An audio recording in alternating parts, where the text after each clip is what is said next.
In this world, we are introduced to the filthy life of an otaku. It was like a simple and single spark of electric current touching his foot.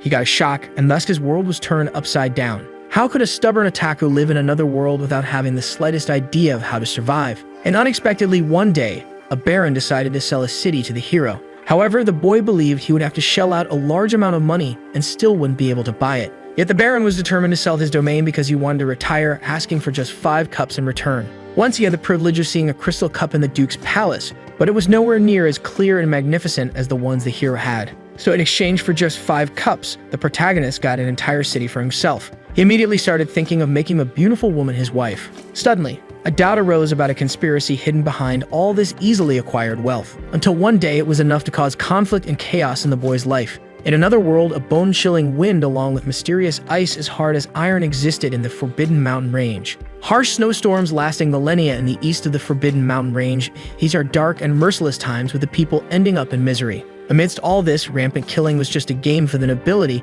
with the strong hunting the weak and the law of the jungle reigning supreme. In one of the main kingdoms, a vendor shouts announcing fresh and cheap oranges, calling everyone to check them out. The name of this vendor is Liu Feng, and it has been a month since he crossed over to this mysterious world. Despite this, he has made a lot of money reselling between this world and Earth. So far, he still doesn't have a place to live, so it's time to look for somewhere to stay for a while. In an establishment, the hero approaches the attendant and asks if she would sell the entire tavern to him, which leaves her surprised. Again, the protagonist reiterates his request, but the girl believes she is dealing with a madman for wanting to buy a shop in such a deserted place. Liu, in turn, thinks about wanting to find a place to stay. Besides, this is in the middle of nowhere, so in case of opening an inn there, a lot of money could be generated. So the hero makes his request once more, but the girl gets irritated, saying it won't be for sale.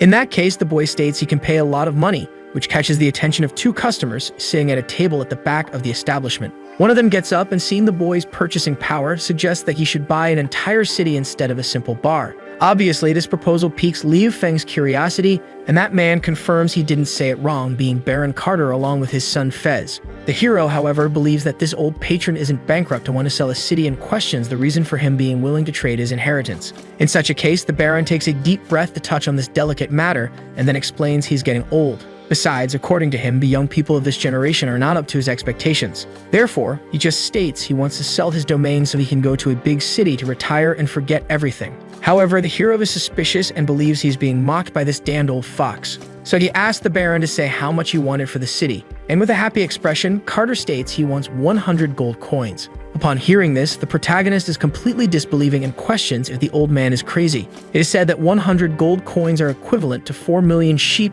or 500,000 cattle. The exchange, however, amounts to financial comfort for 3 generations. Given this, the hero believes he is being deceived and knows he is not a novice in the commercial world. Carter, in turn, questions if the amount is too high, saying he can also grant a noble title along with the territory. But the hero still refuses, and at that moment, a blade approaches his neck, clearly threatening him. The person responsible for this is the noble's son, called Fez, who stated that the boy should feel honored that his father wants to sell his city. So the hero questions if he is being forced to buy, and Carter intervenes, asking for harmony. As if it's about the price, they can discuss it. The Baron asks how many gold coins the boy thinks is appropriate, and he then asks to leave aside this idea of 100 gold coins, saying he doesn't even have 30 of them. So the old man agrees to sell his land for 30 gold coins, closing the deal. Initially, the hero is shocked by the sale and thinks that the Baron was probably willing to sell for 30 coins from the start. To explain his logic, the old man says that when he looked at the merchant's face, he felt like giving a special discount. The merchant in turn explains that he didn't bring any money with him, but the Baron replies that the debt can be paid with some of his treasures. The statement creates confusion in Liu's mind, but without much suspense, Carter shows interest in items like crystal cups. The hero then remembers that they had been talking about this some time ago, understanding that the game was always about getting his cups. In this case, the protagonist begins to tell a story about the cups, explaining that these 5 traveled tens of thousands of kilometers to obtain. His journey resulted in one of the most popular and distant stores in the West, Hua Run Yi, where in a special offer, 5 cups were sold for 10 rias. Liu, however, markets his products as if he had bought them for a high value, thus raising the market value of the cups. Faced with the product, Carter explains that once he had the privilege of seeing a crystal cup in the Duke's palace, but even so, it wasn't as clear and magnificent as this one. In this case, the hero is disbelieving that the people of this world are so easily deceived. In contrast, the 2 nobles just admire that modern invention.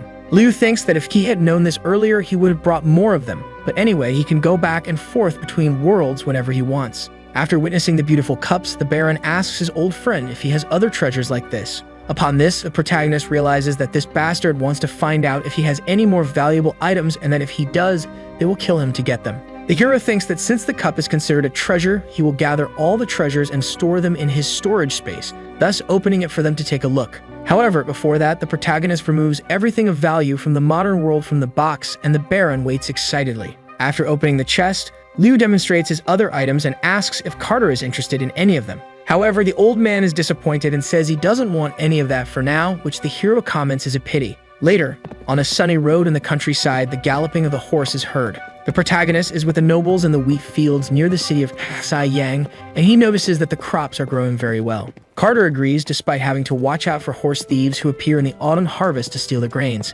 After a certain period of riding, they finally arrive at the city of Yang, with our hero getting very excited by what he sees in front of him. However, the noble states that this is not the city in the treaty, showing the real direction. Unlike that developed city, the first and only city of Yang is completely destroyed and in a miserable situation. In this case, the protagonist starts to cry, understanding that he should have realized from the start that it was too good to be true. Even if this money was falling from the sky, the hero knows he wouldn't be able to pay for the local expenses. As he walks through the city, the poverty is apparent, with many people having nothing to eat, seeing begging as their only way out. After walking a little further, the men go to the top of the cathedral to announce the change of leader. Gathering everyone at the site, the citizens wonder if they will be called upon, while others are afraid of the government leeches hearing them. Thus, Baron Carter announces that today he will donate the title to Liu Feng, and that from today he will be the new lord of the city. One of the civilians, in turn, just hopes he doesn't raise the taxes anymore, but another says that Liu is surely just another leech. With the announcement made, Carter hands over the city of Yang to the hero and says he is leaving. In this case, the protagonist decides to make a speech to his new people. However, before he can even begin to say anything, the civilians tell him to get out of there, calling him a parasite and saying all their money has been sucked away. Thus, they start a protest down with the parasites and begin to throw stones at the hero, who thinks it's no surprise the Baron wanted to sell the city for so little. Later, the Baron states that the place is seriously injured and starving for a week, then questions how the civilians couldn't defeat it, even with so many people. In this case, reporting to their lord, one of them informs him that the monster was very strong and that they are not capable of taking it with them. This deeply irritates Carter, but suddenly he has an idea that will solve his problem. Now he calls for the new lord of the city and explains that he left a secret gift in the castle's dungeon, which arouses the hero's curiosity. Continuing, the Baron warns that the boy should go see it without delay because if things continue as they are, the castle could be demolished. Upon hearing this, the protagonist becomes completely desperate at the possibility of having his castle destroyed without even being able to enjoy it. So he runs towards the dungeon while wondering what on earth could be inside. Upon reaching the castle, the hero walks towards the dungeon and enters the place, encountering rats and lit torches.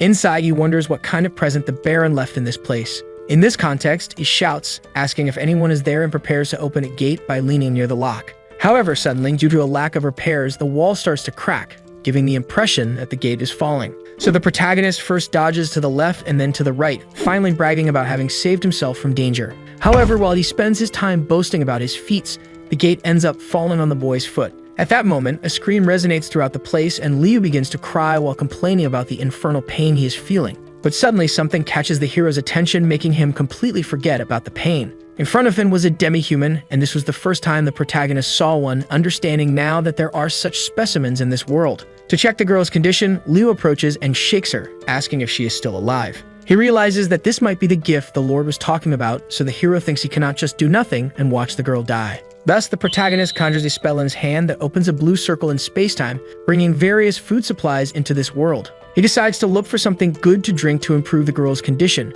who is very weak at the moment. In that box, Liu finds some energy drinks, but among them, there was one that would be ideal. A bottle of water is taken and quickly given to the girl, who drinks it and within seconds regains her consciousness, spitting out the water. Soon after, the girl blinds the hero with the water and knees him in the face, making him semi-unconscious, while he wonders what the hell is happening. Promptly, that demi-human continues her attack, jumping from side to side and finally going for the protagonist while roaring. The hero, in turn, just screams for help, and in his mind, he remembers all the moments of his life. He definitely doesn't want to die because, up until now, he hasn't managed to get beautiful and rich young woman as his wife. However, the girl who was about to finish off the boy simply faints in his arms. In this case, Liu feels relieved, understanding that he is saved from imminent danger. Later in the castle, a complaint scream from the hero was heard throughout the region. With the girl in his bed, he is impressed by her immense beauty. This mysterious beast woman is named Mina, and Liu wonders why Carter had to lock her up in the dungeon. At that moment, the girl's stomach grows with hunger, and the hero understands that considering what the Baron said earlier,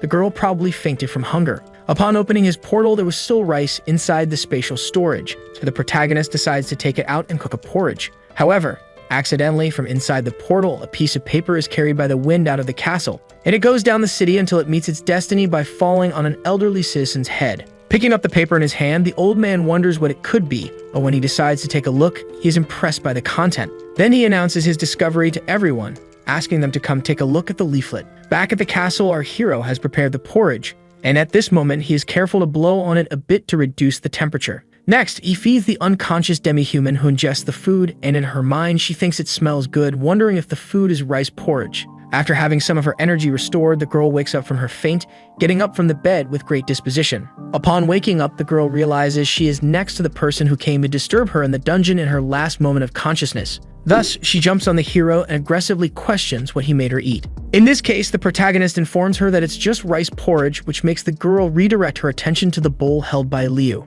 Upon analyzing it, Mina realizes it's normal rice porridge and comments that it smells really good. However, in her mind, she tries to control herself because she believes humans can't be so kind, given that she was captured by them. Despite any moral convictions, the demi-human's stomach growls louder. In this case, she orders the hero to eat a bite of the rice porridge, which he promptly does. Thus, the girl asks to eat another bite, this time a much bigger one, and Liu understands, saying he will eat until there's nothing left. In his mind, the protagonist knows that if the girl wanted to hurt him, she should have had the opportunity a few moments ago, so there's nothing wrong with the porridge. This situation repeated several times until finally, Mina gave in and ended up eating a portion equivalent to a month's worth of rice for a normal person. With her meal finished, Mina wondered what in the world happened and now began to admire humans. However, maintaining her angry pose, she orders Liu to let her go at once or she will kill him. Initially, the protagonist is disappointed that the girl ate all his rice and already wants to leave, but he explains that no one will stop her from going, pointing to the door. In this case, the girl prepares to leave, and before anything else, the hero asks her to be careful on her journey, making sure not to be captured by Carter or any other idiot like him. Upon hearing this, the girl thinks the boy seems different from the other nobles. With that farewell sign, Mina becomes a little embarrassed, showing the beginning of some repressed feeling. But at this moment, she hears something outside that scares her, and thus she rushes at the hero, calling him a scoundrel and claiming there's an ambush outside. In response to the girl, the hero says he is the only one in the entire castle, there's no ambush, and he asks her to stop trying to kill him.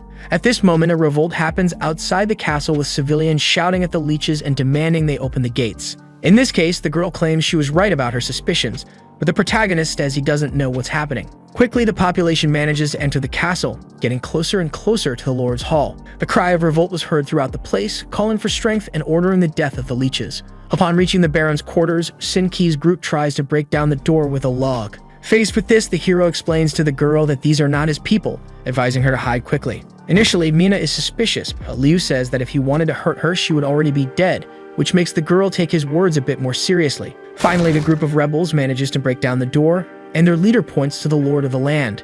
He orders his colleagues not to let him escape, and then they all gather around the protagonist with their weapons drawn. Without delay, one of the civilians asks what the city lord is doing and explains that they have already been stripped of everything, having nothing left. In this case, Bafa questions why the Baron is trying to collect even more taxes. In response, the protagonist comments that he did not order an additional tax collection. In such a scenario, the elder shows the scroll he received in his face earlier. Upon seeing this, the hero thinks it's not his since he sold a batch of straw paper to the Baron as sheepskin scrolls a month and a half ago. In this case, Liu questions if this is a sheepskin scroll and states that if someone wants to know where it came from, it probably came from the castle. Thus, the civilians understand that their expectations were correct, and one of them comments that his brother died of hunger not long ago due to the abusive taxes. At this moment, the hero is called the Incarnate Demon, and he, in turn, only thinks that he sold a bunch of straw paper, not understanding the real reason for the revolt. In a final juncture, if the Baron doesn't let the civilians live in peace, they decide not to let him live either. Thus, the Baron's death is ordered, and one of them promptly rushes towards the hero with his cutting weapon, along with a strong, murderous intent. Before the attack is completed, a stone is thrown towards the boy's dagger, which ends up disarming him. Unexpectedly, Mina interferes in the conflict and tells the boy to hold his hands while he questions her identity. According to the law, if a civilian kills a noble, all those who rebel and their families will be sentenced to the gallows. In light of the information presented, one of the civilians understands that the girl is right, and another says he doesn't care about his own death, but doesn't want harm to come to his wife and daughters. In this case, the hero simply recalls that he told the girl to hide, not understanding why she is there now. Promptly, Mina asks if the Lord of the Land is alright, and he responds affirmatively, while the dagger is stuck in his head, which makes the girl laugh. At this moment, Bafu gets irritated and comments that the Baron is increasing taxes by 50%, which in reality is the same as a death sentence. From this, the protagonist decides to take a look at the paper, and upon seeing it, things were worse than he imagined. It was written with Carter's signature that to celebrate the beloved horse's birthday of the city lord, taxes would be increased by 50%. Realizing he was made a scapegoat, Liu informs them that the notification was issued by the previous lord. In this case, this starts to cause confusion among the civilians, but the youngest of them remains firm because he believes they are all part of the same group. However, as the current lord of the city and in the name of such, the hero announces here and now that all the citizens of Aksai Yang will never have their taxes increased again. Along with the surprise, this causes distrust among the population due to the noble's word, but they saw him tear up the notification, which means they will have food. Gradually, the rebels begin to calm down, and the protagonist starts a speech saying that only by keeping his citizens happy can the Lord of the Land be happy. In this case, he states that he will guide everyone in obtaining wealth and strive for an era of peace and prosperity. However, for this, they will need to roll up their sleeves and get to work on some heavy labor. Although they didn't really understand this, the civilians found it incredible. And with this being indeed the case, Bafu decides to thank him for all the great kindness and grace. Liu, in turn, reiterates that it is true and prides himself on never going back on his word. In this case, everyone decides to leave and hope that the city lord told the truth because it would really be good for them if he did. In another scenario, Fez tells his father that he heard the city of Aksai Yang has already become a complete mess with a group of villagers invading the lord's mansion. Carter, in turn, says that at first he was very worried but didn't expect the hero to be incapable of keeping a bunch of peasants under control. In this case, the Baron's son is happy and praises his father because this shows that the city of Aksai Yang will soon return to their hands. However, suddenly bad news arrives for the Lord, being told that something unexpected happened. With the bad news being announced, Fez asks the servant what made him so nervous. In this case, the man says that Liu Feng has already persuaded the population and also released the beast woman. Hearing this, the Baron's son becomes deeply irritated, saying he will kill that bastard. However, the boy's father asks him to stay calm, and Fez retorts, saying they spent a lot of money to buy the demi-human. Carter, in turn, comments that there are no surprises since the boy is now the lord of the city. But he assures that in a short time, Baron Omar will naturally straighten him out, which impresses Fez with his father's genius. Shortly afterward, in his quarters, the protagonist recalls that it almost scared him to death but finally managed to calm the situation. Upon this, he believes he also needs to calm down a bit more. He starts to enjoy a nap, and Mina decides to leave now, which makes the boy wake up immediately. To change the girl's decision, he asks her to wait because her wounds are not yet fully healed. Furthermore, he says that if Mina leaves like this, her capture will be as easy as taking candy from a baby. Upon hearing this, the girl shows her claws and says she will just kill anyone in her way. The hero explains that if she wants, she can stay there for a while until she recovers, and in any case, he would be incapable of doing any harm to her. Mina, in turn, remains hesitant, believing that humans are not good and therefore cannot be kind in this way. In this case, the protagonist says it's very boring being the only one in the entire castle, and suggests that if she stays and keeps him company, they can talk. Additionally, the hero asks if the girl is afraid of being killed, to which she responds she is not, and even if she were, the protagonist doesn't have enough strength. Reaching an agreement, Mina decides to stay and first heads to the hot springs to take a bath, bidding farewell for now. Upon entering the water, she finds it a very peaceful environment and thinks it's been a long time since she had such a good bath. However, suddenly she starts feeling pain in her left shoulder, which reminds her that humans are abominable. In her past, when she was imprisoned, soldiers came to feed her during times of hunger, with one of them giving her a piece of bread. However, upon eating that bread, it turned out to be a trap to make her fall asleep, making it easier to sell her as a slave to evil nobles. Remembering this, Mina thinks that all humans are despicable and not worth the clothes they wear, being nothing but liars. In contrast to her anger, Liu was spying on her from outside the hall. He couldn't contain his curiosity about the differences between humans and demi-humans, but tried to convince himself that it was scientific and not perverted. With his eyes peeking at the girl through the door crack, the image of that beautiful demi-human completely fascinates our hero. At this moment, the protagonist has a nosebleed from excitement, making a noise that the girl hears. Upon this, she asks who is there, and the hero responds that he is there to give her something to wash with. Quickly, a soap bar is thrown through the door into the girl's hands, and upon taking the object, the demi-human realizes it smells good, having the same scent as humans. Later in his quarters, the hero picks up some paperwork and pretends to be focused on his work. Shortly after, Mina appears in the room after her bath, but she shyly comments that these clothes don't fit her properly. With the woman in front of him, the boy thinks excitedly that a freshly bathed cat woman is something he would never have been able to see in the other world. And before the boy's perverted gaze, the girl understands his intentions, thus questioning what he is looking at. In this case, the hero tries to change the subject, informing her that he has prepared rice porridge especially for the guest. This clearly catches the girl's attention, who thanks him for the porridge but still says she is cautious in case something is being plotted against her. Upon taking the bowl, she states that humans are always plotting something, but the hero assures her that he is different from the rest. Thus, the demi-human agrees that the boy is different, given that he is a human who spies on others in the bath. At this moment, the protagonist realizes he has been caught and thinks that if people find out, he will no longer be able to live there. The girl, however, seems more interested in the porridge than the situation itself, and in consideration of the human, she advises him to pack his bags soon. It is said that in a few days, the hero will no longer want to be the lord of the city because of what will happen soon. The horse thieves are a group of bandits who will appear in 20 days with the arrival of the autumn harvest. They will loot the harvest and might end up killing the city lord, thus taking the castle and becoming the new masters of the place. In this way, the girl explains that the hero doesn't have a single soldier and isn't fleeing, which seems like he is waiting to die. Upon hearing this, the boy understands that this is the reason why Baron Carter sold the city and the title so easily, having dug the next leader's grave. Mina, in turn, explains that this is so bad that she wants to go south, but otherwise, she might stay there and watch all the humans kill each other. With the idea of death being questioned, the protagonist asks if the girl is afraid of the bandits. But she states that not even the wrath of the goddess of ice and snow can scare her, which makes Liu confused as he has never heard of this sacred being. To explain, the girl comments that it is because of her that the strong snowstorm lasted 5 years. 5 years ago, the goddess of ice and snow suddenly got angry and blew a freezing wind, and the snow falling from the sky went farther than the eyes could see, turning the whole world into a land of snow and ice. They had no choice but to go south, and to this day, some human countries are surrounded by snow. After explaining the story, Mina questions how the Lord of the Land didn't know this, so the hero, somewhat uncomfortable,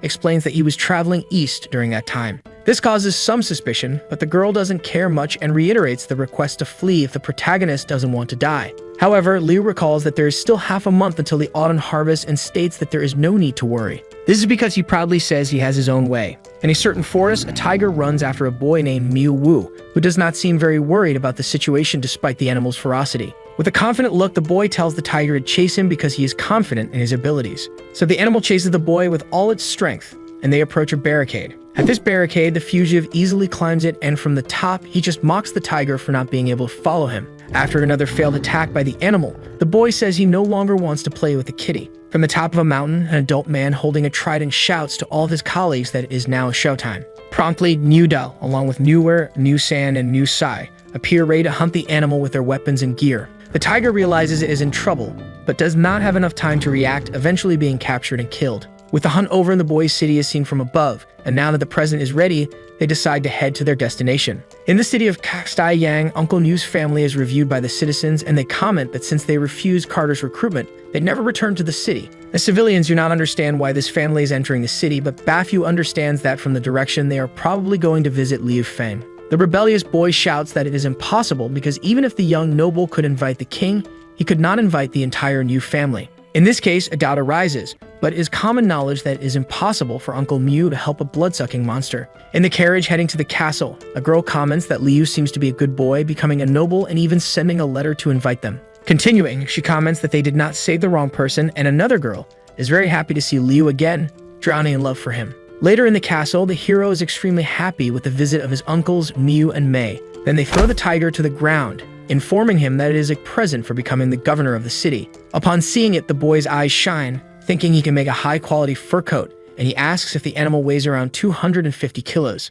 To maintain humility, the hero says that just their visit was enough, which Mina believes to be hypocrisy. Changing the subject, the girl from before asks Nicole if she doesn't want to see Liu Feng and advises her to quickly say hello to him. After the girl pushes Nicole, she ends up tripping over the animal's body and finally falls into the arms of our hero. However, her breasts press against the protagonist's chest, which excites him, and he comments that she has grown a lot since the last time he saw her. After saying this, the hero regrets it in his mind, but fortunately, the girl naively thinks the boy is referring to her height. In this situation, Aunt May finds the unfolding funny, and Mew, somewhat embarrassed, asks to discuss business now. So he asks all the family members to take a vow of loyalty. However, the protagonist notices that his uncle was left out of the list, so he says that he wants him to be a castle's chief administrator. Upon hearing this, the man thanks the boy for his kindness with regret, but informs him that his leg is broken, so he basically cannot contribute to the kingdom. In this case, with a snap of his fingers, Liu asks his uncle not to worry because he can find a way to make him a normal person, which shocks everyone present. Keeping his promise after making some modifications to his uncle's leg, he asked Liu to stand up and try to walk, creating anticipation in everyone. Without wasting time, the man held onto his trident apprehensively but unexpectedly managed to stand with a prosthetic leg. To test the prototype, Liu walked a few steps inside the castle, which made his family emotional about the scene. Inevitably, the man now claims he can walk. Upon hearing this, Aunt May cries because it is truly wonderful, and Nickel informs her mother that her makeup is coming off. With this, a joyful atmosphere is created among everyone, happiness that surrounds the place and takes over everything. Interfering in the conversation, Liu says that his uncle should practice more often, and that soon there will be no difference for him compared to normal people. Understanding everything the boy did for them, May wipes her tears, and the two look at each other with determination. Thus, the whole family starts walking towards the protagonist, which makes Liu confused about what they are doing. Without further ado, all the male members of the family present themselves to the young master Liu Feng, and they pledge to be the sharp sword that will pierce all the enemies of their new master. At first, the protagonist is surprised but accepts and thanks his uncle for trusting him, leaving him in charge of governing the castle from now on. Additionally, the hero asks him to teach him how to manage this city. Shortly after, a letter from Baron Omar was arriving in the kingdom of Xi Yang. In this case, the Baron and his plan against the Western Sun City were starting now. Elsewhere in a certain establishment, a man was shouting indignantly at what he was seeing. It was a trade with a merchant. The man is angry that half a kilo of grains is worth 3 copper coins and recalls that the day before only 2 were needed. In such a case, the merchant comments that yesterday was yesterday and today is today, clearly trying to take advantage of the boy. So without wasting time, he asks if the boy is going to buy or just keep chatting. Initially, the boy was just irritated because it seemed he had no choice, and the merchant happily thought that the price increase was Baron Omar's order. At that moment, however, a noise is heard throughout the kingdom, with the community gathering upon hearing the news that the Castellan Palace is distributing food for free. Upon hearing this, the boy finally rebels against the price, saying he will not buy anything anymore. The merchant, however, just stands paralyzed, not understanding the reason for food being distributed for free. With the ringing of a bell, Uncle Mew informs everyone that the palace is recruiting secretaries and hunters, as well as strong men. They will have better conditions, with the secretaries earning 120 copper coins, followed by the hunters and strong men who will earn 80 monthly. With such a good salary disclosed, the civilians begin to believe it is a lie because a noble could not be so generous. It is said that this salary is twice as much as the previous lord offered, making it clear that it is a deception. At this moment, Liu Feng appears in the middle of the crowd, saying that he will keep his promise. Because among his convictions, the strongest one is that he never breaks his promises. With the emperor's presence, the population is impressed by the resplendence demonstrated in his arrival. At this moment, the girls fall in love while admiring the hero's beauty, and everyone wonders what kind of clothes these are because they had never seen anything like them before. Moreover, even the demi-human maid is wearing quite elegant clothes in the eyes of the civilians. With this said, the hero goes towards his uncle to discuss the next issues. Thus, he informs Mew that he will be taking over from there, which the man understands. Taking the lead of the speech, the protagonist states that everything written in the announcement is true, but that candidates will need to pass a test. As long as everyone passes the test, not only will they be able to obtain a monthly salary, but they will also be able to eat all that food that smells delicious. Furthermore, it is said that they can eat as much as they want and whenever they prefer. With this divine smell being exhaled, the natives realize it is roast boar, and with the food ready in a bowl, that fragrant smell enchants everyone. So they decide to try it because they have nothing to lose, and the rebellious boy from before, despite being starving, still comments that it could be a trap. With everything organized, the protagonist sits at a table with his subordinates and asks who will be the first to see. In this case, without thinking much about it, Bafu raises his staff, saying he wants to apply. He wants to try for the secretary position, and thus shows the Lord some things he wrote. That letter was about the Lord's dreams, and upon finishing reading it, the hero realized that he writes well, and above all, cares about people. In light of this, the hero approved Bafu as the new secretary of the city of Xi Yang. And then Nickel approached to serve him with a noodle soup and roast pork that was stunningly beautiful. With that wonderful food in front of him, the Lord could not resist and quickly grabbed the plate to taste it. However, upon eating a bit, his expression changed completely because it was very different from what he had thought. Upon seeing this, the population was shocked, and some of them considered the possibility that there was poison in the bowl. And so the boy believed it was a trap and hurried to the elder's rescue with his weapon drawn. However, contrary to the ignorant expectation, the old man's expression is due to the delicious taste of the food, causing the boy to stop in the middle of his attack. Bafu cries and says he has never eaten such delicious food before, feeling as if he has lived wrongly all this time, and at this moment he is reprimanded by the boy. If it really is that delicious, the other civilians decide to try it too, Those who are literate aim for the secretary position and the rest for the soldier position. At the enlistment field, Liu explains that if a person can walk on the balance beam, jump over the wooden obstacle, and crawl through the barbed wire area, in addition to climbing the high wall, then the person will pass the test. In this case, the rebellious boy realizes that everyone is going and wonders why he shouldn't try. With a privileged view of the entire circuit from above, the hero believes everything is going well, not expecting everyone to be so excited as they are. Therefore, the protagonist pats Nickel's head, saying that it's all thanks to her dedication and skill. Nickel, in turn, humbly replies that her master taught her well. Then the boy approaches Mina to thank her as well and to pat her. However, the demi-human is not comfortable being touched by Li Feng's hands, so she leaves while the hero thinks he almost managed to pat her ears.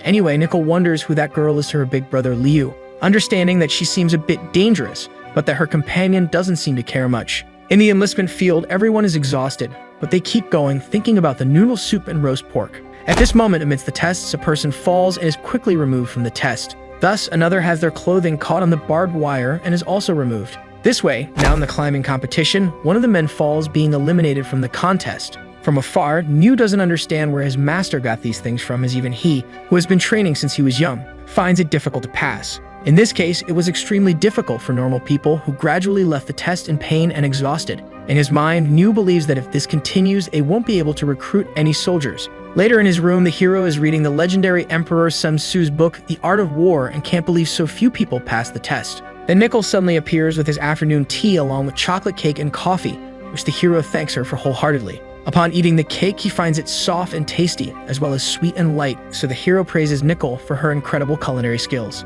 And she is extremely happy that her master liked her preparations. Unexpectedly, at this moment, another person appears in the room. It is the demi-human who cleverly steals a piece of cake and eats it. Nickel says she is happy that she liked it, but thinks that she cooked all morning just for Liu to eat, and now Mina has eaten all of it. Cutting off this pleasant atmosphere, bad news arrives in the young master's room. It is said that people are preparing to leave the city of Paksayang in search of food, which leaves our hero perplexed. He places the coffee on the table and asks his secretary what's happening. Bafu in turn responds that the people who didn't pass the test cannot get the food, and moreover, those merchants are selling food 30% more expensive. It is said that right now the civilians are almost dying from lack of food. In this case, Liu believes they should lower the criteria for recruitment, and the girl mocks that considering it's just a simple course, many still didn't make it. She laughs, saying that humans are really weak, which irritates Liu greatly. Upon hearing this, the protagonist intervenes and informs them that the criteria will not be lowered, which surprises the men. However, the issue of merchants taking advantage of people's urgent needs at a time like this will be resolved.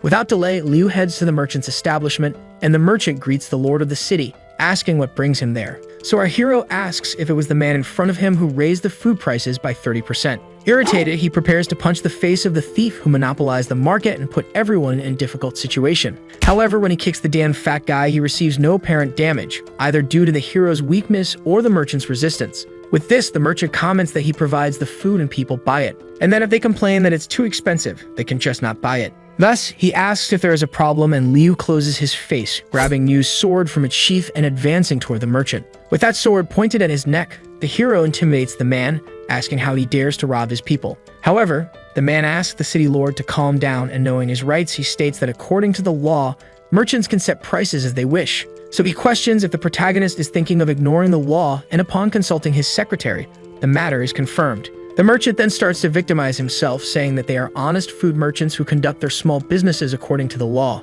And in his mind, he knows he has Lord Omar as an ally, not needing any alliances with the city lord. Liu, in turn, is outraged that this merchant is causing so much trouble and understands that he will not be able to deal with this today. So proceeding with the information that the price will not be lowered, the boy states that when the time comes, the man had better not regret it. In response to that threat, the merchant just laughs, saying that when they set a price, they naturally do not regret it. Then Liu leaves with his people and again warns the merchant that soon he will get what he deserves. In the city, people no longer know what to do because the price of raw wheat has risen again and refined wheat even more. In the end, if things continue this way, they will all die before the autumn wheat harvest. The merchants in the region always raise prices at this time of year to make as much profit as possible. Amidst all that chaos, Bafu posted an announcement on the city's news board. The announcement said that the city would soon be renovated, so a campaign would be launched to rebuild houses, requiring artisans, masons, and dock workers. In this case, one of the citizens asks if what is written is true, if they really need so many workers. In response to the question, the elder coughs and assures everyone that it is true, and that if anyone is interested in a job, they can start immediately. Thus, the population believes in Bafu and decides to apply en masse. Later at the site, complicated projects were handed to the population who could barely understand them. But as time went by, they naturally adapted. Little by little, the natives helped each other in the city's renovation, and deservedly, it was time to line up to get their food. This made everyone extremely happy because they would finally have real food, unlike in the past. In contrast to this, the merchants hold a meeting, and one of them comments that no one has bought food in recent days, then another wishes them all dead. Determined to end this nonsense, the city's main merchant tells everyone to shut up and says they are overestimating the boy. Another merchant retorts, informing that the Lord is giving away food for free. In this case, they won't be able to sell their grains. However, the plumpest among them raises his hand, saying that the city lord's food can last at most 3 more days. In this case, the man who was previously praising Leo now thinks that he is a complete fool for digging his own grave like this. And the red-haired merchant continues, saying that if the Lord thinks of something, it doesn't matter, because when the time comes, they will all have a mountain of money. Thus, the atmosphere in the place is relieved, and all that anguish and worry are replaced by a wicked hope. Back in the protagonist's office, he is quite busy with paperwork. Suddenly, Nicole approaches, catching the hero's attention, who makes some time for her. In this case, the girl thinks it's good that the Lord is making people rebuild their houses and giving the wheat to eat. However, it is said that the food supplies in their storage may not last much longer. Back at the worksite, everyone is happy they received a kilo of wheat the previous day, but upon arriving in line as usual, much less food is being offered today. One of the civilians reports to the secretary that the grain is gone, and he explains that he has already reported it to the city owner, who is currently trying to solve the problem. From the top of the castle, Liu looks out over the horizon and Nicole catches his attention. It is a fact that now the food stores are almost empty, and they may not be able to deliver soon, but the boy assures her that he will find a way. Back at the work site, the people start to revolt for not having received food and complain about the hunger they are suffering. Inevitably, the day comes for the merchants to put their plan into action, executing their premeditated show. The plump merchant asks with hidden intentions if the city lord does not want to fulfill his contract. He then asks Bofu to hurry and send more food, questioning why they stopped. Pointing to the population, everyone is hungry and holding their bowls, waiting to receive some food. Obviously, the elder looks embarrassed because he cannot say that the food is running out. Thus, the merchant loudly deduces that there is no more food left, which incites the beginning of a revolt among the hungry and helpless population. Bofu, in turn, asks everyone to calm down and wait just a bit longer, saying the food will arrive soon. Again instigating the fight, the chubby one asks if Bofu is out of grains and if the city lord is facing some difficulty. One of the merchants explains that if the lord needs help, he can just buy from them, and another comments that it should be done soon as it's not right to send people away without paying. With these issues being raised, especially the hunger of children and the elderly, the population thinks among themselves and joins the revolt. In fury, they ask when the food will arrive, as it is already getting dark, and complain that they will starve if they have to wait any longer. One of them complains that a whole day of work did not yield a single grain, making it clear to him that they were deceived by the leeches. All this ingratitude affects Bofu's feelings, who points his cane at the man, asking if he intends to become a rebel.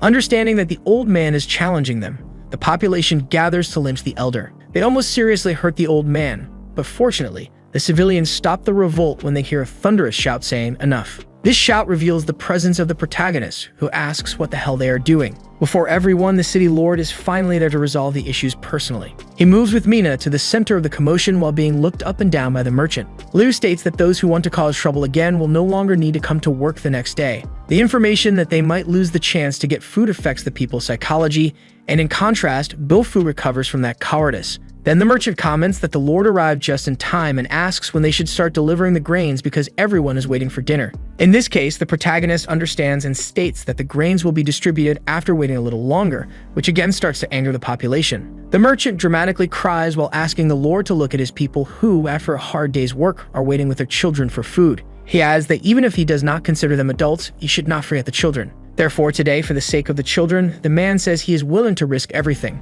So he orders someone to go to the warehouse to get the grains to distribute. Given his populist speech, the civilians are unfortunately swayed. Consequently, Liu understands that this is exactly what the merchant wanted, because if he goes to get the grains, he will charge an absurdly high price. Upon seeing this, the hero asks if the merchant honestly believes that people can buy the food, and he replies that it is not the time to think about money. He adds quietly that his food is a bit expensive, being 21 copper coins per kilo, but it is not easy to undertake a long journey just to stock and supply. Finally, the man returns to his dramatic act, questioning if money is a bigger problem for the lord than the people's hunger. With this, the workers buy into his speech and complain that they work all day but do not have a single grain to feed their families. Mina, in turn, is disillusioned, believing there is nothing to be done about it. With Mayfall approaching, the question remains whether the Lord will distribute the grains or not. Naturally, a tense atmosphere forms around the hero as, at this moment, everyone is against him, and the merchant believes it is better for everyone to leave, since their Lord will not buy any grain as he does not care about how much they struggle for him, much less about their families' lives. This speech was the tipping point for the population's rebellion, and they now decide to take the food with their own hands, even if they have to invade the castle. With the plan made, everyone heads to the Lord's mansion to feed themselves from the reserves. Faced with this perilous situation, the protagonist panics, and the plump merchant is eager to show the true face of these civilians to this foolish governor. Thus, all three begin to laugh, satisfied that their plan is working. However, suddenly, a man points to the horizon. Finally, the grains are seen arriving with Uncle Liu's group on horseback with a massive stockpile in a cart. While this relieves our hero, it also causes the merchant to despair as he will no longer profit. In good spirits, Liu kneels, saying they were able to complete the task ordered, and the protagonist asks his uncle to rise. The man comments that thanks to the young master's foresight, they were able to leave the city days earlier and thus buy the grains. Moreover, the quantity requested was fully obtained, so Liu asks Bofu to spread his orders. Raising his hand like a true leader, the orders are to proceed with the grain distribution. Faced with this, all the civilians gather to lift the hero in a celebration of long life to the Lord. The merchants, however, do not know what to do now and must wait to see what happens next. Later, in his quarters, the protagonist rests in a deep sleep like a baby. However, suddenly someone opens his bedroom door and slowly approaches the hero's face. It is Nicole, who is extremely mesmerized by the beauty of her love. From the little girl's perspective, the Lord is the most handsome prince in the world. Logically, she feels embarrassed, but looking to the side and seeing no one, she believes she won't be discovered if she gives a hidden kiss. However, just as the girl is about to kiss him, Min appears, cutting off the mood. Extremely startled, Nicole says she isn't doing anything but asks why the girl is walking around so silently. Upon this, Mina states that she is a human cat warrior and such behavior is natural for her species. Naturally, due to the noise, our hero wakes up and asks what is happening. Nicole then steps forward to explain and while stuttering, says she came to bring the boys breakfast. Knowing this wasn't her true intention, she reiterates it now with a tray of food in hand. In this case, Liu accepts and takes the glass of milk she prepared for him, but the demi-human again interrupts by taking one of the buns. Mina also informs that the proposed reform in the training field is ready, making the hero happy to have good news early in the morning. Excited, Liu says the girl is truly his mascot. However, she doesn't pay much attention and just tells the protagonist to hurry because everyone is waiting. Faced with this, Mikkel thinks the girl has a horrible attitude and wonders why her beloved protects her so much. Finally, Liu informs his companion that when he returns for lunch, he will want to eat fried pork ribs, which the girl hears and accepts without question. At the trading field in the city of Aksai Yang, everyone is gathered. The civilians converse among themselves, asking if the food is really free, and one of them affirms that the Lord is true to his word. From the top of the building, Liu informs that these people were strictly selected within the requirements. Thus, our hero calls for his future soldiers and explains why they didn't pass the last military selection exam. It was because they didn't receive the proper training in food. In this case, he is there to offer everything for free, and the training will be provided by Knight Mu Ben. This way, everyone will have a second chance next month, and if they succeed in the exam at that time, they will not only get free food, but they will also never have to pay taxes for the rest of their lives. Food for life and tax exemption for the family was something that completely seduced the population. In such a case, a rally in favor of the Lord began, with everyone wishing for his eternal life. Without further ado, it is time to start the training. New, dressed in military attire, blows a whistle to start the speech, then introduces the instructors for the recruits who will be responsible for them. After that, everyone is ordered to divide into groups, with some going to the right and others to the left. With everything organized, the future soldiers are divided into groups by their instructors, and the training finally begins. Unfortunately, the result was not as expected, with many of them performing well below average. Liu, in turn, to console Niu, comments that the knight will have a long task ahead of him. In this case, he becomes furious and shouts that the cursed recruits who do not finish the day's training will not be allowed to have dinner. Facing this, the demi-human finds the whole situation quite funny and remembers that when she trained with Anri and the others, it was also fun. This brings a nostalgic feeling to Mina, who looks at the sky and wonders how they are doing now. Later, in a forest scene, birds fly away because of a noise that scares them. Inside a cave, a boy named Fuji is upset because his second sister Mina is not back yet and may have been captured by humans. In this case, the boy asks his other sister to do something about it, but she does not seem very enthusiastic. She believes her sister should have been more careful, and this girl named Ari thinks that if they go to save her, they will also be caught. The group's priority now is to go south and find more food. Otherwise, everyone in the cave will soon starve. This seems like the right thing to do given the miserable situation the family is in at the moment. However, Fuji is determined not to go south without his sister, and at this moment he has the support of other family members who also do not want to leave her behind. With Senpai by his side, the boy decides to lead the group that will kill the humans and bring his second sister back. However, Ari shouts for them to stop and come back immediately, knowing that the boy's reckless decision could further compromise the group's integrity. Since her brothers are not listening to her commands, Ari rushes out to bring them back with her own hands. Demonstrating her excellent acrobatic skills, the girl supports herself on the boys' heads while spinning in the air. She lands, but unfortunately, it goes wrong, causing her to fall and lose all the moral authority she had gained. In this case, the boys think their sister should not try to use these cool moves if she is not good at them. Extremely embarrassed, the girl changes the subject and says there is no place to bring Mina because they don't even know where she is. Faced with this, Fuji asks what they should do, so the girl explains that first they must go to neighboring cities to look for clues. At the same time, she thinks Mina is an idiot because by now, she should be a shadow warrior. After some time, Fuji approaches the village of Xi Yang, thinking that his sister is strange because she didn't want to save Mina, but already had turbans ready for infiltration. However, upon entering the city, the boy is confused about why everyone is destroying their houses. But at that moment, a smell better than anything he had ever smelled before catches his attention more than any random curiosity. Looking ahead, the boy sees that the smell comes from a huge cauldron of food, making him drool. In this case, Fuji comments that it smells really good and his stomach growls very loudly. Seeing this, the cook asks if the boy is hungry and invites him to eat. She also explains that if he works, he can receive wheat at the end of the day. The last sentence completely seduced the boy, and thinking of his family, who are currently starving, he decides to help. With more enthusiasm than any other local worker, the boy begins to help with everything he can extremely efficiently. At dusk, after waiting in line, Fuji finally gets the promised amount of wheat and is very happy that he finally has something to eat. However, his exhaustion along with the decision to eat only at the end of the day causes the boy to collapse to the ground in fatigue after a long shiver. Before completely passing out, the boy thinks about humans, and one of them comes to his rescue as his eyes close. Later, the boy wakes up startled and finishes his sentence, saying that humans are dangerous. He looks around and finds nothing, but when he looks up, he realizes he is without his turban, which means the citizens discovered his identity. At this moment, the girl from before appears, asking if the boy is awake. She explains that he fainted from hunger because he ate too little. Realizing that the girl from before is in front of him, Fuji gets up, startled, and asks what she is planning. The girl introduces herself as Lanner, but due to his preconceptions, the boy remains defensive, asking her not to come closer because he is a demi-human. Then he threatens the woman, saying that if she makes him angry, he might end her life.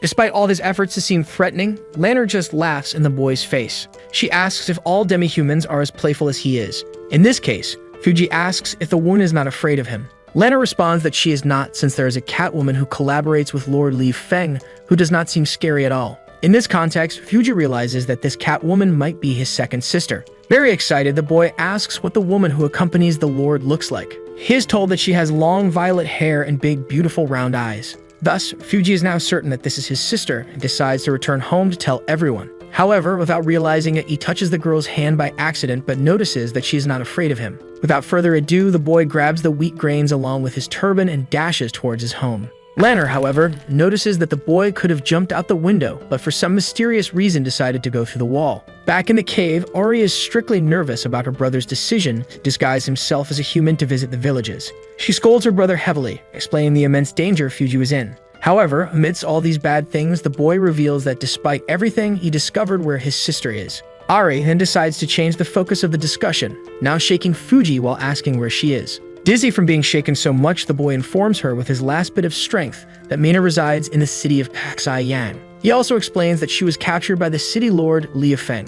Faced with this, Ari understands her current mission and prepares to go save her relative. As night falls, things are calm and peaceful in our hero's village. At this moment, Ari approaches, jumping over the rooftops of houses with her brother. She remains hopeful that everything will go well, praying that Mina is safe and sound. Upon reaching the castle entrance, Ari realizes it is as expected because there are guards patrolling. In this case, she asks her brother to follow the plan, and they quickly disappear, with one of them appearing behind a citizen who is relieving himself. After neutralizing this person, each family member of the demi-humans is responsible for taking down one or more guards. With this, they are almost done with their plan. However, the girl is disappointed and states that her brother needs more training as he is too slow. Without wasting time, the girl climbs the castle walls to save Mina, while Fuji remains at the lower part reflecting. Inside the castle, Liu is sitting on his couch, quite relaxed, reading a manhwa to unwind. He grabs a piece of cake and enjoys it thoroughly, but at that moment, the two siblings unexpectedly appear in the room, breaking through the wall. As a good pervert, the hero excitedly wonders about the identity of the intruders, looking at their arrival from a privileged angle. However, the demi-humans present themselves with hostility, determined to achieve their objectives by force. With his dagger drawn, Fuji demands that the Lord release his sister. However, the two fumble, ending up pointing their weapons in the wrong direction at the Lord. Seeing this while eating some pieces of cake, Liu asks who these people are. Realizing his mistake, Fuji now points in the right direction and moves to attack our hero, telling him to give his sister back.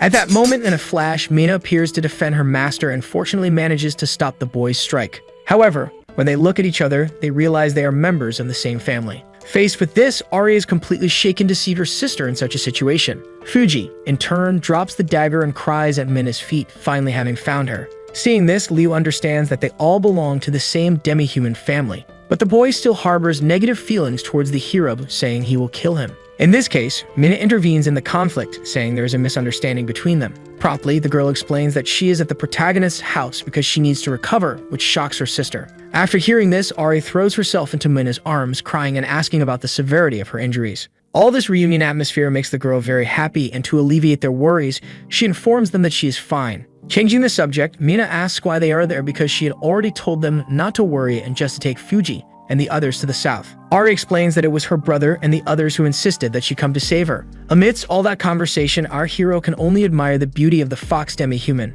Totally distracted, he believes it to be incredible, and in an attempt to break the ice, Liu asks everyone to sit on the couch to relax a bit. However, Ari asks if the boy hurt her, but Mina responds that he wouldn't even have the ability to do that. In this case, holding her sister's hands, Ari calls her because there are people waiting for her in the south. Thus, the girl looks into the protagonist's eyes one last time in a non-verbal warning. Finally, she shows her resolve to return with her family to the demi-human home. Seeing that he will be left alone, Liu shouts after them, hoping things don't end like this. The demi-humans turn around, Mina is curious, and Ari is fed up with the boy interrupting her family time. Liu explains that the girl is not fully recovered and that they should wait a few more days. Mina, however, comments that there is no need to worry about her condition. But the hero is determined to make her stay and says that the kingdom's nobles are hunting demi-humans even in the south, making their journey impossible. Faced with all this insistence, the girl begins to remember everything Liu did for her and all their good moments together. Therefore, after reflecting a bit, she leaves the decision to her sister. Fortunately, at that moment, a loud noise distracts everyone from the main discussion.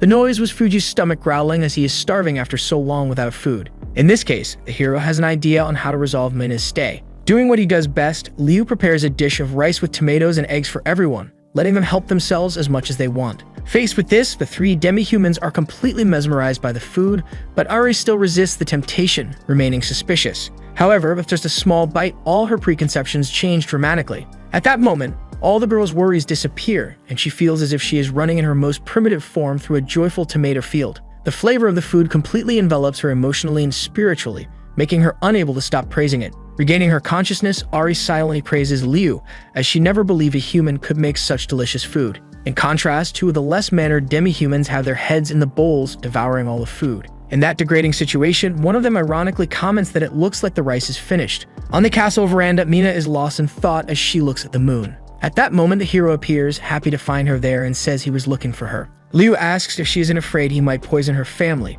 but Mina knows that the boy wouldn't even have the courage to do something like that. The protagonist awkwardly agrees, creating a pleasant atmosphere. Changing the subject, he asks if the girl is really going to the south, and she agrees because she believes there is no other choice. It is said that the Winter Queen will arrive soon, so they will no longer have food and will struggle to survive. However, Liu states that the south is very far away, having to pass through many cities. He then asks the girl if she knows what the situation is like there. In this context, the hero asks if the girl wants to stay in the city of Xi Yang, which surprises her. Mina then asks what they will eat because they cannot depend on the land's lord forever. In this case, the protagonist explains that the girl's friends can work for him and thus earn their own food. This raises a doubt about whether living with humans would be possible, and Leah replies that demi-humans have special talents useful for society. However, the biggest doubt was why the hero was helping them so much. In this case, Leah reveals that he really does not want to be away from Mina because he already likes her a lot. He knows that demi-humans do not trust humans and that the girl is afraid of being deceived, but they have been together for a long time.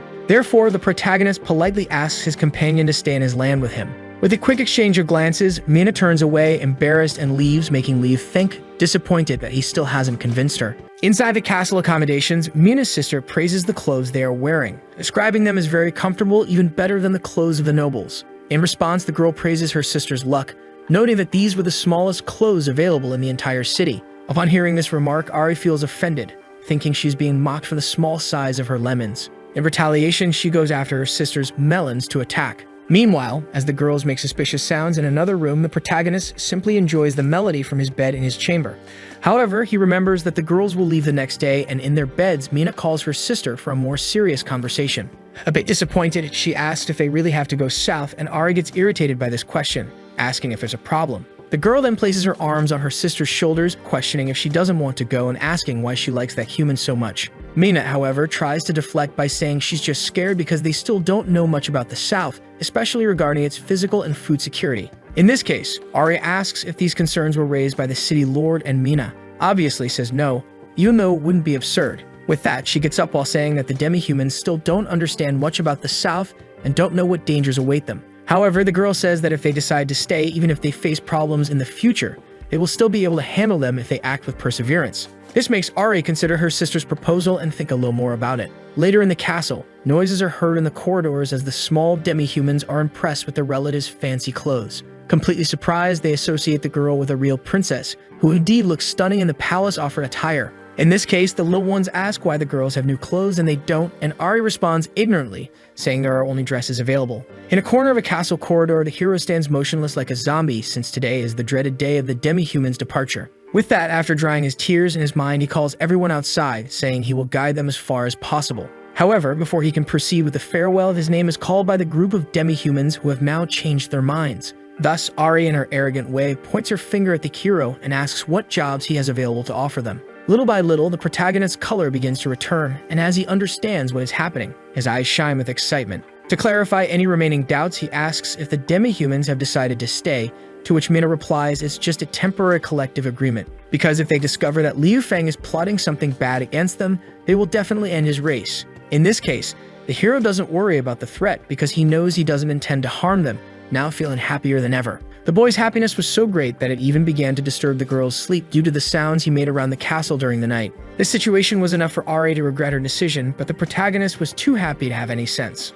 On his next night in the castle, the hero couldn't stop thinking that his life was amazing as he watched two beautiful girls playing in front of him. While eating, the protagonist couldn't take his attention away from the beast girls, who were acting quite interestingly. On the other hand, Nicole simply admired Liu's beauty because he is her platonic love, which makes her even distort what she's seeing to embellish the boy. At that moment, however, the protagonist looks at his watch and realizes it's time to sleep. With that, he states that he's sleepy, and Nicole asks what's wrong with her master, since he always goes to bed at midnight. In this case, he stretches, saying he might have just worked too much, but he's only pretending to be sleepy. Thus, he gets up, reiterating that he needs to sleep a bit to recover, and with a serious look, he warns that anything that happens should wait until the next day. Given this, Nicole understands and smiles, saying she will inform the others not to disturb the master's sleep. However, Mina notices the boy's strange behavior and suspects something is going on. With that, he closes his room door and says it's time to return to his world to buy a few things. He mentions that he needs more clothes for his soldier, and as he extends his hand, he begins to generate a blue energy circle.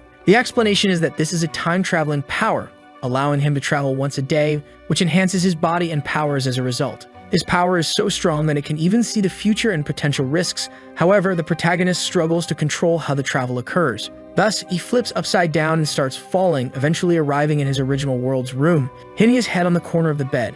After suffering a bit, he comments disappointedly that he has traveled so many times but still can't get used to it. Unfortunately, there's no one in this place to make fun of him, unlike in the fantasy world where he would be heavily teased. At this moment, while walking through his room, the hero ends up tripping over one of his comic books and soon falls face first on the floor amid the books. With that, he realizes that without a Nicole to help him, his room becomes extremely messy. Anyway, the boy goes to his computer because he has something important to do first, and that something is to teach his thief friends a lesson.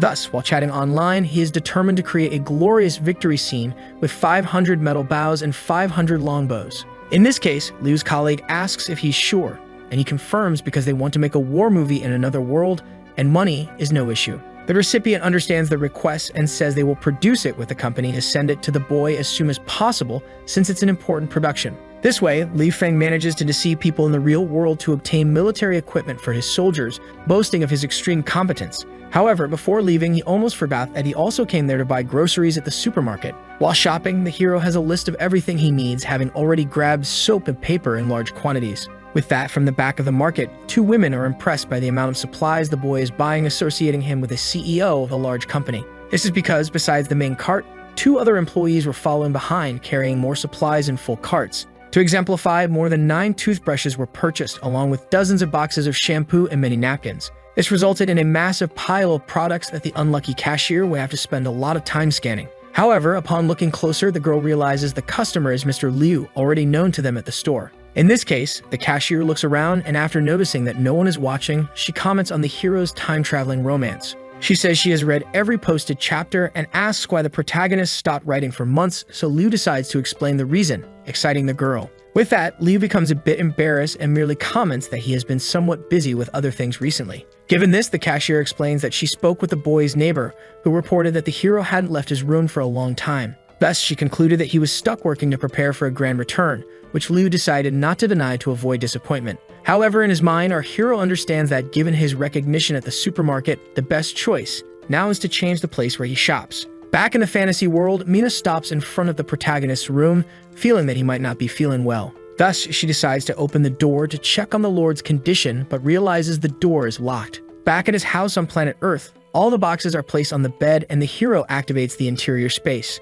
As an explanation, this is a vacuum that only the boy can see and use, appearing between the other world and Earth. This is an unlimited space with a fixed state independent of time and space. Moreover, things placed inside remain the same when removed. Along with this, Li Feng has the power of the fingers, which appeared after he received an electric shock. Currently, this electricity can be used to store and move things. The boy can control it freely, and it is also invisible to others, making it extremely helpful in the process of transferring supplies to the portal. After a certain period of work, the hero finally manages to complete the task, placing all the boxes inside the vacuum space. He feels happy to have finished, but he notices something on his table, which turns out to be a fast food burger bag. Given this, he looks at it with appreciation, thinking he will take the snacks with him in the hope that the hungry girls will like them. Back in the fantasy world, strangely, everything is very quiet, and at this moment, Mina can't even feel the Lord's breath. With that, she thinks something strange must be happening, and when she touches the door, she starts to believe the boy isn't there. In this case, she prepares her feet to make her entrance in a simpler way.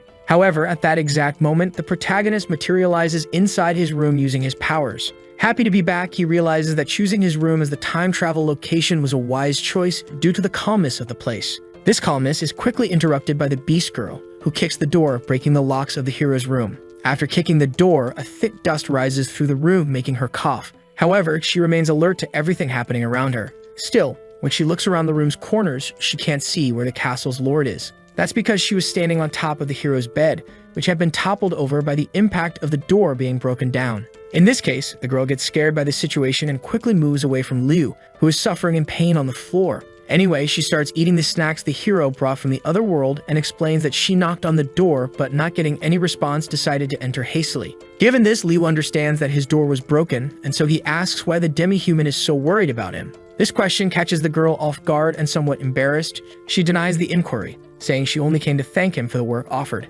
However, pointing to the broken door, Liu comments that the way demi-humans thank people is quite peculiar. In this case, he smiles and asks how the real gratitude will be given. He wonders if, as an apology, the girl would marry him, which makes her spit out the piece of snack she was eating. Then, realizing he made a mistake, the protagonist says he was just joking and grabs some water, which ends up spilling on Mina. With that, both become quite embarrassed, especially the girl, whose clothes got wet. However, being a tremendous pervert, the hero panics even more, quickly going to fetch the napkins. But at the moment of grabbing them, another accident happens. The two end up tripping over each other, and Mina's spheres touch Liu's face for a second, causing his nose to start bleeding uncontrollably. He begins to fall due to his lowered blood pressure, so to stay upright, he grabs the girl's tail tightly, making her very embarrassed. In this context, Liu realizes he made another mistake, and for a second, silence fills the room. Right after this shameless act by the Lord, Mina is filled with rage and slaps his face with her tail. However, before leaving, she stops and turns around, warning that what happened between them regarding her tail must not be told to anyone. Thus, Liu places his hand on the spot where he was hit, remembering that in the animal world it's said that the tail is the most sensitive place for cats.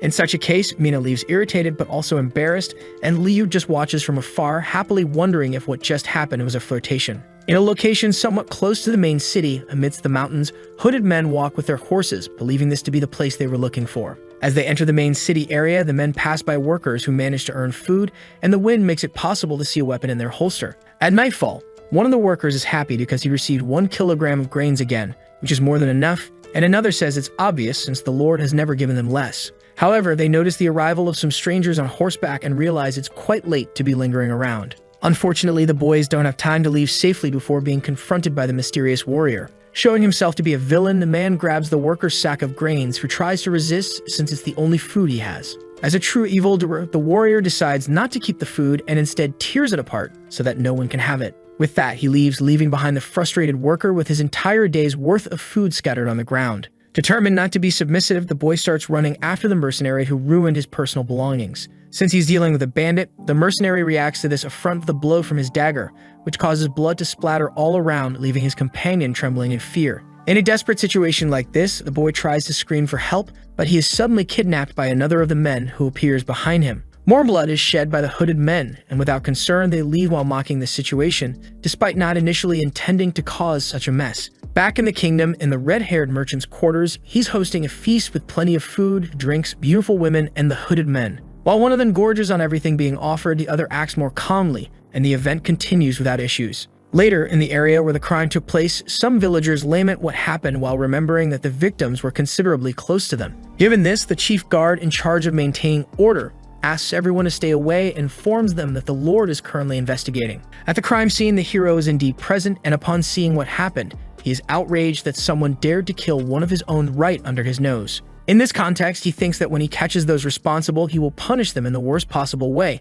flaying them alive while they're awake. The commander, for his part, after conducting the investigation, gives his opinion and says that based on the wounds, he doesn't believe it was the horse-riding thieves. When questioned, he continues explaining that the autumn harvest hasn't begun yet, and everyone knows that the city of Yang is quite poor. Thus, there would be no reason for them to come now, and secondly, there were differences in the cuts on the two citizens, indicating they were killed by a fine weapon. This leads him to believe that the horse-riding thieves couldn't afford such good weapons, and thirdly, he questions why they didn't take the food. This confuses the protagonist even more, making him also wonder why the food wasn't taken. The next day, inside the castle, the hero believes that everything is very strange because the villains killed his people without taking anything from them. In this case, the protagonist interrupts the beast girl during her meal, catching her attention for a moment. When she responds to the call, the hero states that he needs her to do something for him. However, he says that this is a dangerous mission, therefore, if she wants to refuse, there will be no repercussions. Mina, however, is a very brave demi-human as she doesn't care about the mission's danger, only asking what needs to be done. Understanding that his request will be fulfilled, Leo rises from his throne and asks the girl to go to a certain place at night to gather information. He obviously asks her to ensure she doesn't get into danger, and yawning, the girl acknowledges the request. Since her help will only be needed at night, she quickly runs off to take a nap before working. However, at that moment, the protagonist calls her once more, saying he has prepared a night outfit for her to wear during the mission. Something that, due to the hero's perverted nature, will obviously make the girl appear more provocative. Initially, she doesn't quite understand, however, by nightfall, Mina ends up really dressed in the outfit made by the city's lord. Then, as he turns around, he is met with the result of the project he thought so much about, and while Mina complains about the tight fit, Liu's nose bleeds because she looks amazing. Despite having some reservations about the outfit, in the end, the girl ends up liking it, and the protagonist also hands her a knife for self-defense. Receiving the blade, the girl looks at it for a few seconds, confused, but quickly grabs it and throws it into a corner of the room. With a determined look, she declares that she doesn't need any equipment to defend herself, and a protagonist can only think about the damage done to his shelf. However, because she has some respect for the city's lord, she retrieves the knife from the shelf and, with a smile, decides to take the weapon with her. In this case, the hero doesn't know whether to be happy that the girl accepted or sad about the hole in his shelf. A few moments later, Mina sets out on her nighttime mission, jumping from house to house and managing to enter the red-haired merchant's residence through an open window. As she continues her mission without major problems, the girl silently boasts about her skills. Now that she's there, she finally begins to pay attention to the kind of trouble the residents are planning for the village. Inside the hall, the redhead's conversation quickly incriminates him as he tells the bandits that killing one person here or there isn't a problem. However, he continues to warn them that if things start happening more frequently, Liu Feng might find out and their plan will fail. In this case, one of the criminals asks why there's so much fear, seeing as they can implement the plan ahead of schedule at any time. To explain himself, he says that all they'll need to do is send a few men to chop off the city lord's head. However, he didn't realize he had given Mina a privileged view of the plan and the audacity of the man to want to pick a fight with her lord.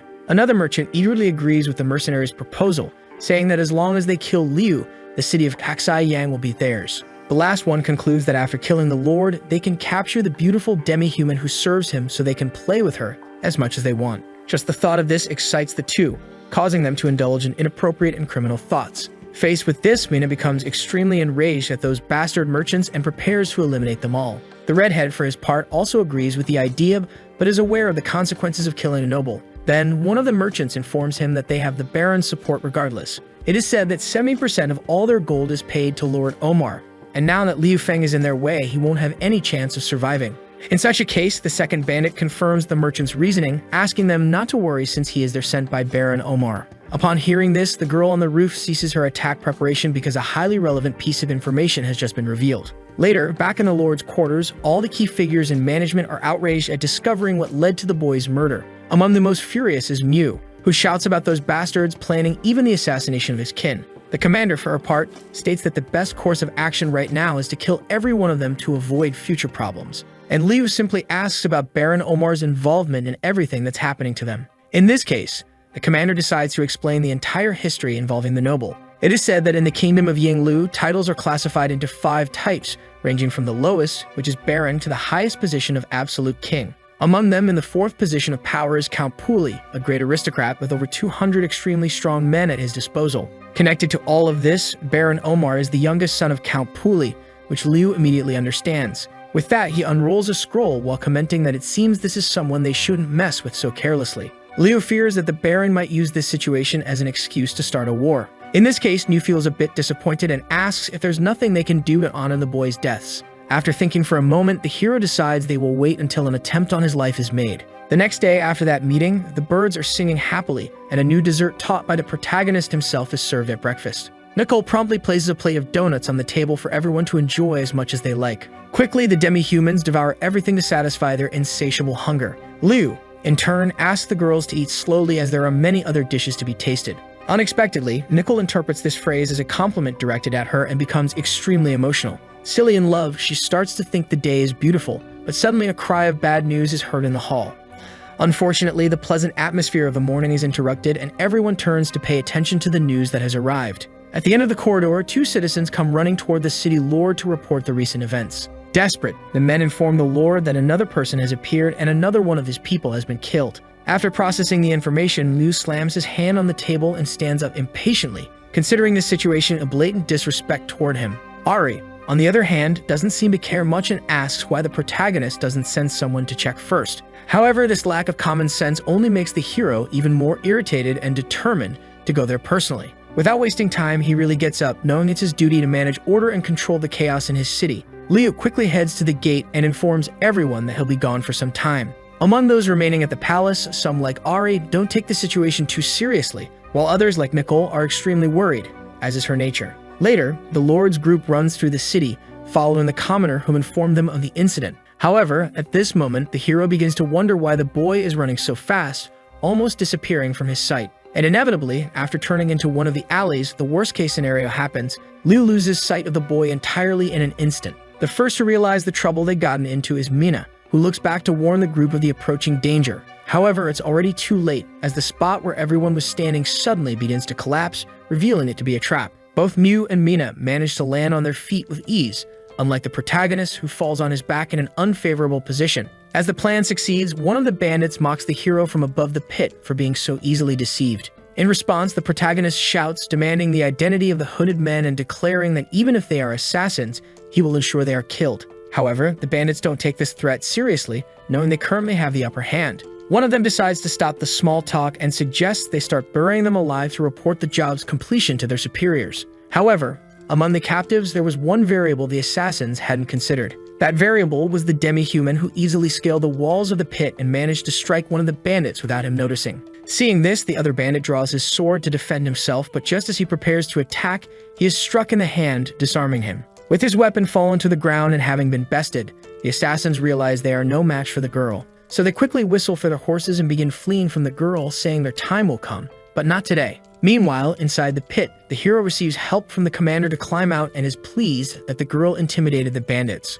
Newt then boasts about the skills of his squad, mocking the strength of the bandits and their audacity in wanting to take down the Lord. However, at this moment, the protagonist notices something is wrong, and upon seeing the end of the trap, he shouts for Minan not to chase the hooded men. This advice, however, isn't heard due to the great distance now separating them. In this case, Liu quickly gets up and warns the commander that the demi-human might end up in danger if they're not there to help. Niu, however, questions how they'll keep up with her without horses. Being quite resourceful, the protagonist spots an ostrich and decides to use what's available. He mounts the animal, directing it to follow Mina, while asking the commander to gather reinforcements in the meantime. The commander, baffled, wonders where this animal came from and how the Lord managed to tame it. Meanwhile, a native was searching for his large bird, which he had captured recently, while his cauldron was already boiling with spices at hand. Continuing her pursuit, the beast girl leaps from tree to tree, chasing the assassins responsible for the attack on her city. However, as she chases them, she hears her name being called and turning back notices the hero riding an ostrich. Liu shouts for her to stop, stating that it's very likely there's a trap ahead. Ironically, the concern about a trap proves to be real, as the Lord himself, while trying to help, falls into one. The ostrich faints and the hero is thrown off the animal, causing the beast girl to become quite worried. Liu Fei begins to fall in free fall, and considering his situation, he calls for help. With that, Mina quickly jumps from the tree and rescues the protagonist, holding him in her arms, leaving him quite embarrassed. Despite the somewhat embarrassing scene, he was successfully saved, so the demi-human asks if her master is okay, to which Liu responds that he is. But in the middle of that forest, someone interrupts the happy moment the protagonist was having, questioning if he's done having fun. Suddenly, from every bush, an assassin appears, and their leader, now with reinforcements, tells the Lord that he should enjoy it while he can because this is his last chance. The presence of so many assassins just to kill one person was something that definitely frightened our hero. In this case, to try to get out of it, Liu asks why they're trying to kill him, considering they have no personal grudge or conflict. However, the assassins don't care about that and tell the Lord to save those words for when he's dead. This only makes Liu more scared because even as the hero of this story,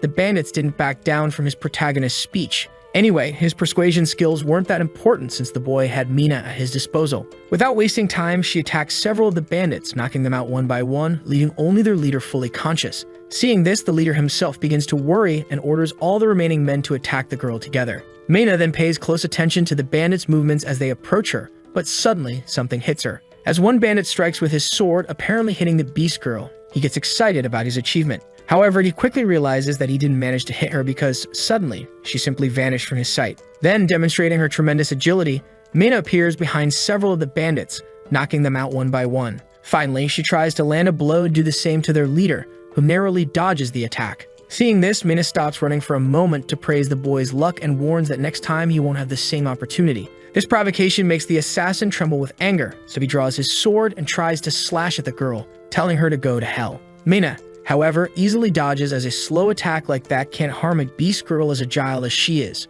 However, even though she wasn't hit on the skin, the boy's strike tears a piece of her sleeve, and the bandit begins to brag, believing he's wearing her down. The assassin asks if the girl is surprised, but she can only think that those are the clothes her master gave her. Therefore, she becomes enraged and charges at the man without holding back, striking several vital points on his body, causing him to fall to the ground like the others. From afar, the hero observed the whole fight and therefore praised Mina, saying she truly deserves to be called the Shadow Warrior. The girl becomes a little embarrassed by the praise but remains proud, saying it's only natural since she is the great warrior of the cat tribe. At that moment of carelessness, the assassin gets up with his sword to attack the girl while she boasts about her feats. Liu tries to warn her, but it's already too late to react, so he steps in front of Mina to take the blow and protect her. With that, he falls into the arms of the beast girl, who becomes extremely worried about her master's well-being. However, the situation quickly changes when the boy starts acting dramatically, saying he won't survive despite appearing fine. Without wasting time, the bandit raises his sword to strike again, saying it's the end for both of them.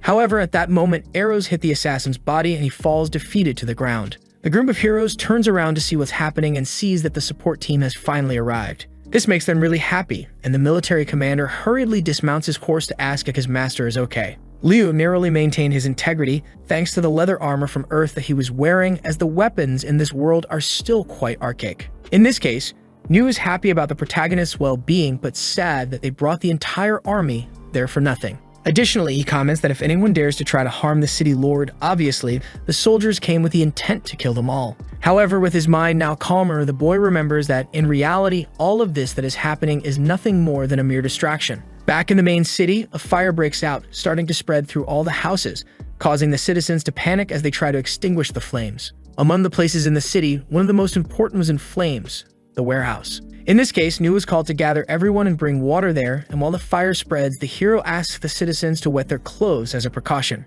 However, the city secretary warns that the fire is too intense and asks the master to return. Nevertheless, he continues with his work, ignoring the advice. Quickly, he starts trying to put out the fire with a bucket of water, and suddenly his name is called. Unfortunately, bad news arrives from his aunt informing him that both Ellie and Nickel are missing. In this case, the worst scenario is considered by the protagonist, who, without wasting time, starts running, and since she is his subordinate, Minna doesn't leave him alone. Despite being an agile warrior, the girl is very sensitive to fire, getting startled several times along the way. Meanwhile, in one of the warehouse spaces, the two girls are unconscious, unable to defend themselves.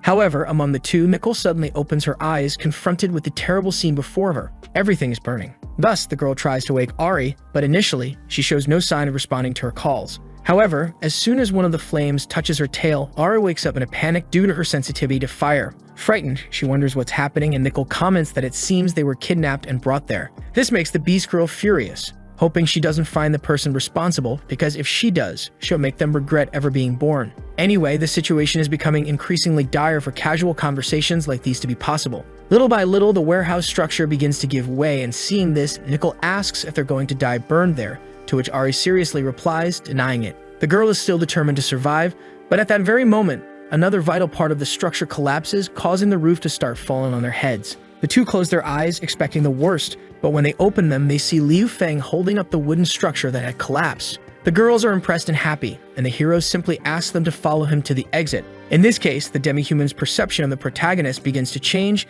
and in her mind, she thanks him for risking his life to save them. Outside the warehouse, things aren't calm either, as despite their efforts, the fire continues to grow. One of the most concerned at this moment was Mew, because among those who needed to be saved was his relative. However, his subordinate points to the warehouse, indicating that people seem to be coming out of it. This turns out to be true because even though he was severely injured, the protagonist managed to save the two girls from the cruel fate that awaited them in the warehouse. A wave of happiness and gratitude begins to fill the atmosphere. To celebrate the happy ending of this conflict, everyone starts to cheer for the city lord along with the two girls who made it out alive. After the fire is extinguished, the heroes start providing first aid to the girls who came out of the warehouse. Ari, however, is extremely angry about them being captured and about the bastard invaders burning everything. The protagonist also becomes irritated, commenting that this isn't the first time they've been deceived, which confuses the girl. Then he explains that the hooded men lured him out of the city and trapped him, and afterward, they ambushed him in the forest. Thus, when the city was left without its lord and main warriors, the merchant took the opportunity to set fire to the supplies.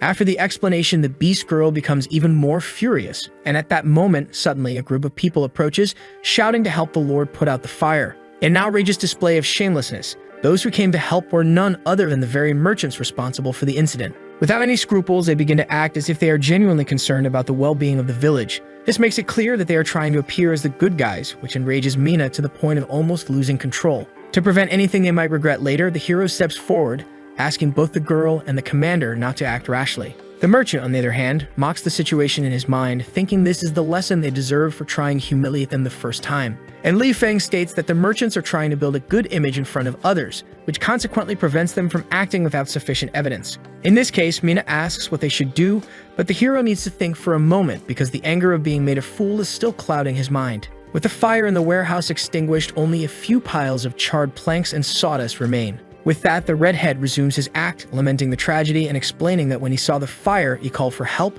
but it was already too late. The protagonist goes along with it and starts acting as if he doesn't know who caused the fire, thanking the merchants for their help. The redhead, in turn, thanks the Lord for his kind words and asks about the food that was inside the warehouse. This was a highly controversial and strategic question for the merchant, which caused the population to begin to panic. In response, Liu walks toward the man and with his serious aura, states that he knows who is responsible for the fire, making the merchant quite worried. However, contrary to expectations, the hero says that the real culprits for the destruction of the warehouse are actually the horse-riding thieves. This makes the population even more desperate, as this time of year is far from autumn, which is usually when the thieves come. In this case, the protagonist says he doesn't know why they're here, but he comments that he just returned to the city and didn't see anyone suspicious. He then presumes that the thieves must be infiltrated within the city, further increasing the people's sense of concern. To resolve this, Liu Feng asks his citizens not to worry because as the city lord, he will protect everyone, as it is his greatest responsibility. Additionally, he announces that from now on, the entrance to Xi Yang City will be blocked so they can investigate and find the horse-riding thieves, thus defending the peace of the people. In this context, all the citizens begin to cheer for the Lord for having found his narrative. However, the merchants were simply wondering what the hell Liu was doing. The redhead then questioned whether the city lord couldn't find the real culprit and therefore decided to incriminate the horse-riding thieves. Beside the hero, Mina also decides to ask a question. wondering why they aren't blaming the true wrongdoers since they already know their identities. With a confident and determined look, Liu Feng asks the girl to wait because soon she will see for herself. Back at the merchant's quarters, a party is taking place and the underlings praise the boss for being lucky this time, considering that the city's chief couldn't kill him. One of them comments that burning the food warehouse wasn't a bad idea since Liu now even believes the culprits were the horse-riding thieves. Moreover, another reminds everyone that the Lord has now blocked the entire entrance to the city to hinder the thieves. However, as he says this, a mug of wine is thrown at the merchant's head. In response, the redhead states that they are in big trouble because even though Liu publicly announced that the horse-riding thieves were responsible,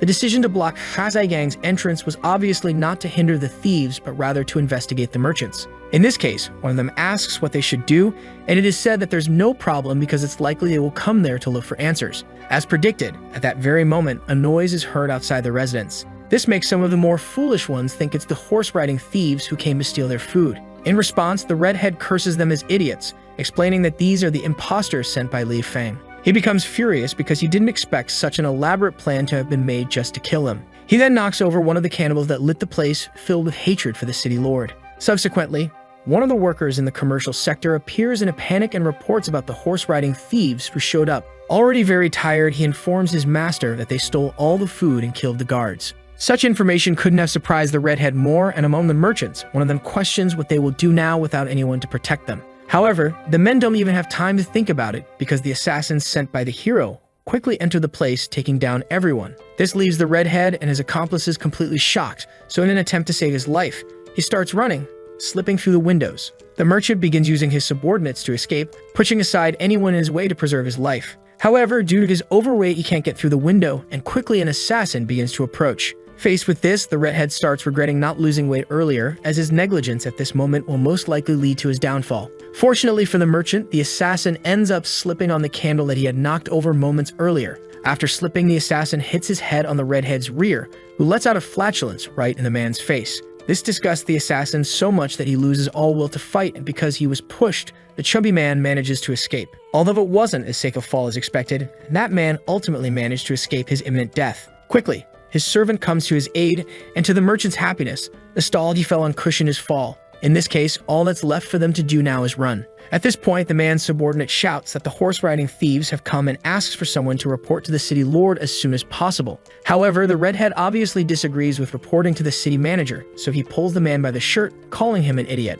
But in the background of that argument, two boys were watching everything that was happening, and upon realizing it was the horse-riding thieves, they decided to report it. Back at the protagonist's castle in the main city, he's having dinner with everyone and asks the girls, victims of the fire, about their injuries. Nicole, for her part, thanks him, quite embarrassed, saying she's already feeling better. However, Ari says she's not fine, explaining that she thought she was going to die several times and now needs more sweets to feel better. In this case, the hero gives free rein for anyone to eat as much as they want, and due to their naturally ravenous appetites, the beast pearls start eating. Breaking the peaceful mood of the dinner, a servant suddenly appears, reporting to the lord that the horse-riding thieves are in the city again. Moreover, he states that they not only stole the food but also fled through the city. With this, the protagonist sets his teacup on the table and stands up determined, calling for his knight. Niu promptly responds to the call, and then the hero orders the commander to prepare the army for an eventual battle, because today they will capture the thieves. Around the outskirts of the city, the bandits' carts were racing at full speed, driven by well-trained horses.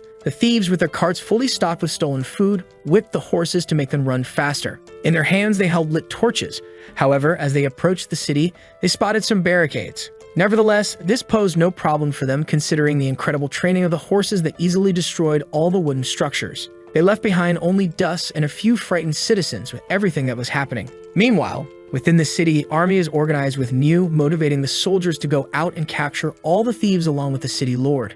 Finally, he firmly states that whoever captures the most thieves will be rewarded generously. These shouts of army organization end up waking many of the civilians in the middle of the night. However, contrary to expectations, they decide to help because they are confident in their lord's command and are already very irritated by the thieves' presence. Thus, they grabbed anything sharp they had on hand to take down the intruders and claim the greatest reward. Eventually, everyone begins to follow the army in its march on horseback to defend the city. Then, like a true leader, Liu Feng points his sword forward and coordinates the group's movement. Alongside the army, Mina followed the group through the trees, but when called, she quickly descended to the ground. The hero, in turn, asked the girl to return and hide, waiting for the men to leave, which she promptly understood. With that, Mina jumped from the ground to the rooftop, and from the rooftop to one of the trees, hiding as ordered. From her hidden vantage point, she began to watch the entire situation unfold. The hidden merchants also witnessed the arrival of the thieves along with the army, starting to believe that perhaps the situation had been set up against them. One of the men shouted that the city's entrance was already very close, but he was quickly reprimanded by the redhead,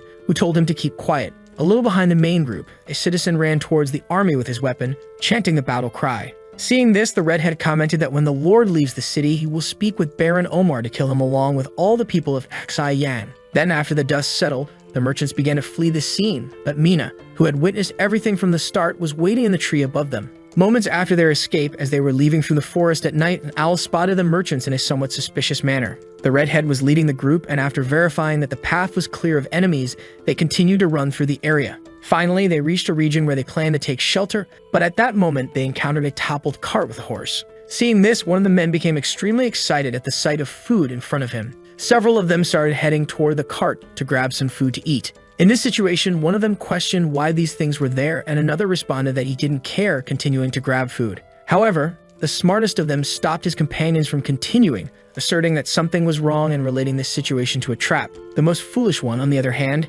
insisted that there was no trap as he continued looting the cart, believing it belonged to the horse-riding thieves. In this case, the redhead grabbed him by the shirt, furious, because any wrong decision by someone in the group could have consequences for him. However, the merchant shrugged off the chubby man's hands, now asking if he was afraid. He then called all of his companions to take the food that now belonged to them. With that, two others looked at each other, and after some thought, decided to grab all that food in a sack to take with them. Seeing this, the previous merchant boasted about his cleverness, saying he knew from the start that everything would turn out fine. Left with no choice, the redhead merely became irritated and walked away, saying that whoever wanted to die could die alone. However, just as he was about to leave, Torch was spotted in the forest, and along with the torch, an angry mob of civilians appeared. The person leading the entire population also revealed himself being none other than our hero, who, now having the thieves in front of him, ordered the army to arrest them. Soon, they were all surrounded by civilians and soldiers, with an armed and extremely angry mob. Believing it to be a misunderstanding, the merchants explained to the Lord that they were not thieves,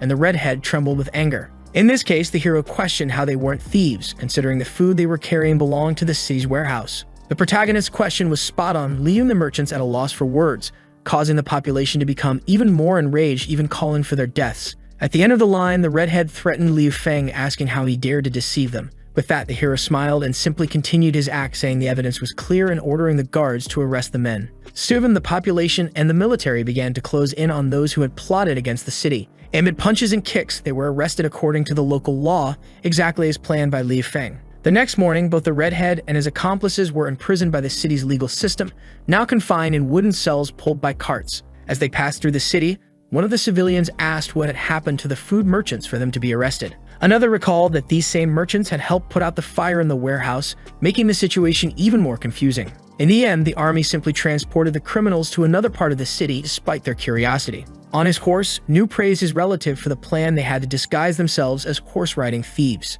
In this case, the hero recalls that the merchants had conspired with the horse-riding thieves to attack them, so he simply convinced them of his narrative. In conclusion, the tables were turned on the sorcerer, and in the city's courtroom, the explanation of what had happened began to unfold. Taking the lead, the protagonist comments that he already knows the population is probably wondering why they were captured. This is confirmed as the people loudly question the reasons for it and ask where the horse-riding thieves are. In response, Liu Feng explained that the merchants were captured because, in reality, they were the horse-riding thieves. Initially, the population is confused, so it's explained that first, the men profited by selling their own food and then schemed to burn down the warehouse. It was said that they partnered with the thieves, and when they realized they would be caught, they were arrested. Since many people attended this event, numerous witnesses stood up to confirm the city lord's story. Then, anger began to rise against the merchants, who had wished to leave the people without food. Continuing his speech, Li Feng explained that the merchants not only dared to betray the city for their selfish desires, but also risked the lives of the inhabitants. In this case, he asked how they should be punished, and without mercy, the population demanded that they all be killed. Thus, to the redhead's misfortune, the protagonist agreed, saying that this kind of people doesn't deserve anyone's mercy. With that, the resolution began with the hero reiterating that the merchants conspired with the horse-riding thieves in an unforgivable crime. As such, he sentenced them to the gallows, and inevitably, what had to happen to them happened. After dealing with the merchants' problem, Li reiterated that they burned the food and raised prices solely for their own profit, causing people to suffer. Then he stated that in his city, this kind of crime would no longer happen as it was announced that the castle would become the main food market. Initially, the population didn't understand, and the protagonist thought this was the first step toward making his people self-sufficient. Not understanding, one of the civilians raised his hand, questioning what the Lord meant when he said food would be sold at the castle. In this case, it was explained that after the harvest, if someone didn't have enough food stored or wanted to prevent it from spoiling, they could sell it to the Lord. Moreover, it was said that it was obvious that he would buy it at market price and sell it back to families without food at home without charging anything. This proposal greatly excited the city's citizens, and concluding his speech, the hero assured them not to worry because he, Liu Feng, would take care of everyone. With that, he affirmed that in his city, no one would be allowed to die from hunger or any basic necessity. After this speech, everyone became even more excited about the promising future of their lives. One of them believed that if Liu had become lord earlier, things would have been different, and finally, the entire population joined together to honor the hero. The next day, inside the castle, someone commented that the city of Yang was finally stable. The hero, in turn, explained that now that they are on the right path, the tendency is to grow more and more. But changing the subject, he mentioned that he would now distribute some titles with some important tasks. Upon hearing this, Nicole became embarrassed, wondering what task would be given to her. First, Nu was ordered to take charge of all tasks, assuming the title of General-in-Chief, which he accepted without hesitation. Although he accepted, he felt a bit anxious because he wasn't familiar with the new title, but he knew he would do his best to honor it. After the first position was given, it was Nicole's turn, and Liu commented that he already knew it was very difficult to handle the internal responsibilities of the Secretariat simultaneously.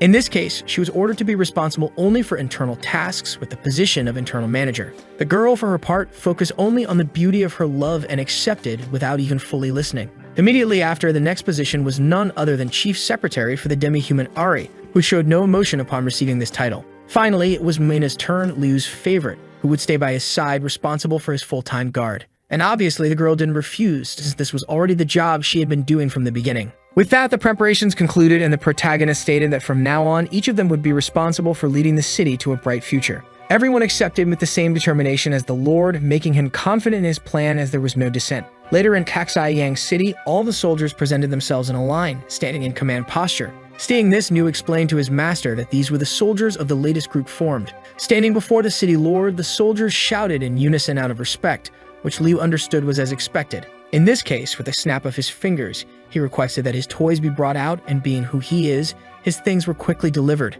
However, as the soldiers carried the items, they wondered about the contents stored inside the box. Then, without further delay, the protagonist removed the veil from the top of the box, revealing the bows he had brought from the other world. At first, the soldiers were confused, but they soon realized they were bows of extremely high quality, made from a material different from traditional wood. Liu then explained that these were magical bows he brought from his homeland, called reflective bows. Unexpectedly, the declaration made the soldiers more worried than excited, since they had never heard of such a thing. Liu, for his part, commented that he planned to select 50 of the best archers to form a special archery team. With that, the soldiers' opinions about the reflective bows began to change, and they showed interest in learning how to use the weapon. In this case, the protagonist asked if anyone wanted to try, and announced that there would be a prize for whoever hit the target. The prize excited some of the soldiers, but others remained reserved, not wanting to embarrass themselves by trying something new. Seeing this, Li Feng reiterated his question, waiting for a volunteer, and fortunately, one of them stepped forward to be the first. As he warmed up his shoulders a bit, the soldier was excited to be the first to try firing the magical bow. In reverence to his master, the chubby soldier asked once again to be the first to try shooting with the new bow. With that, the hero remarked that this man, Wu Tam, had a lot of courage and handed him one of the bows. The young man held the weapon and prepared to fire the arrow of his life, knowing he couldn't miss with everyone watching. He concentrated and pulled the bow with all of his strength, but something went wrong, causing him to hit himself in the face. Blood then flowed from the boy's nose where the bow had struck him, and in a state of extreme anger, Mu began to pull the bowstring in an attempt to break it. However, the weapons brought by the protagonist were of such high quality that the attempt only caused a rebound effect, injuring him again. Seeing this, everyone began to get scared, and the soldiers commented on the hardness of the weapon. Among them, Commander Nu informed the master of the complaints, and since they were not used to using it, asked if he could do a demonstration. Something the protagonist obviously never planned to do, considering he wasn't even a warrior. Nu reiterated his proposal, saying the soldiers needed an example, and seeing the boy's lack of confidence, Mina asked if he didn't know how to use the weapon either. However, the hero couldn't admit that he didn't know how to avoid discouraging the soldiers, so he quickly grabbed the weapon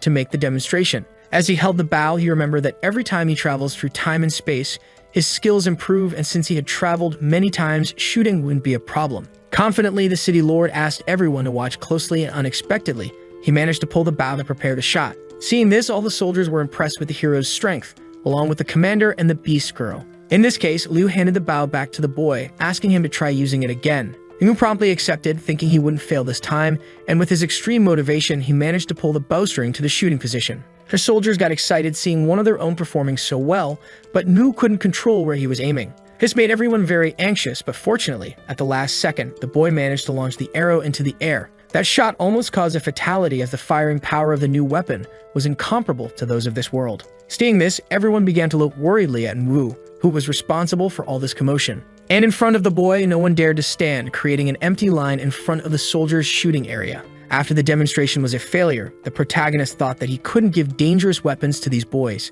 However, suddenly a bird fell from the sky, having been hit squarely by the soldier's shot. With that, the military began to change their minds, believing that the weapon was incredible and truly magical for being able to take down a goose from such a high altitude. And Hu, witnessing the praise from his comrades, became extremely excited and ran off to report his great achievement to his mother. In a distant place in the quarry region, the day was beautiful, with birds singing and workers collecting minerals in iron buckets. Inside one of the warehouses, the main group was in an area where a sign indicated that the potential of this land was unlimited. The amount of iron produced depended only on the effort of the humans in the region. Seeing all this before him, the hero thought that with well-built bows like his in a mine like this, success would be inevitable. Unexpectedly, a few seconds after the first visit, one of the workers informed the master that they had already managed to produce iron. However, when the worker handed over his work and asked for food, the protagonist realized that the iron ore was completely compromised. Faced with this, he was shocked, unable to understand how the man managed to turn the precious ore into something like that. In this case, he realized that he had celebrated too early and believed that he would have to oversee production himself.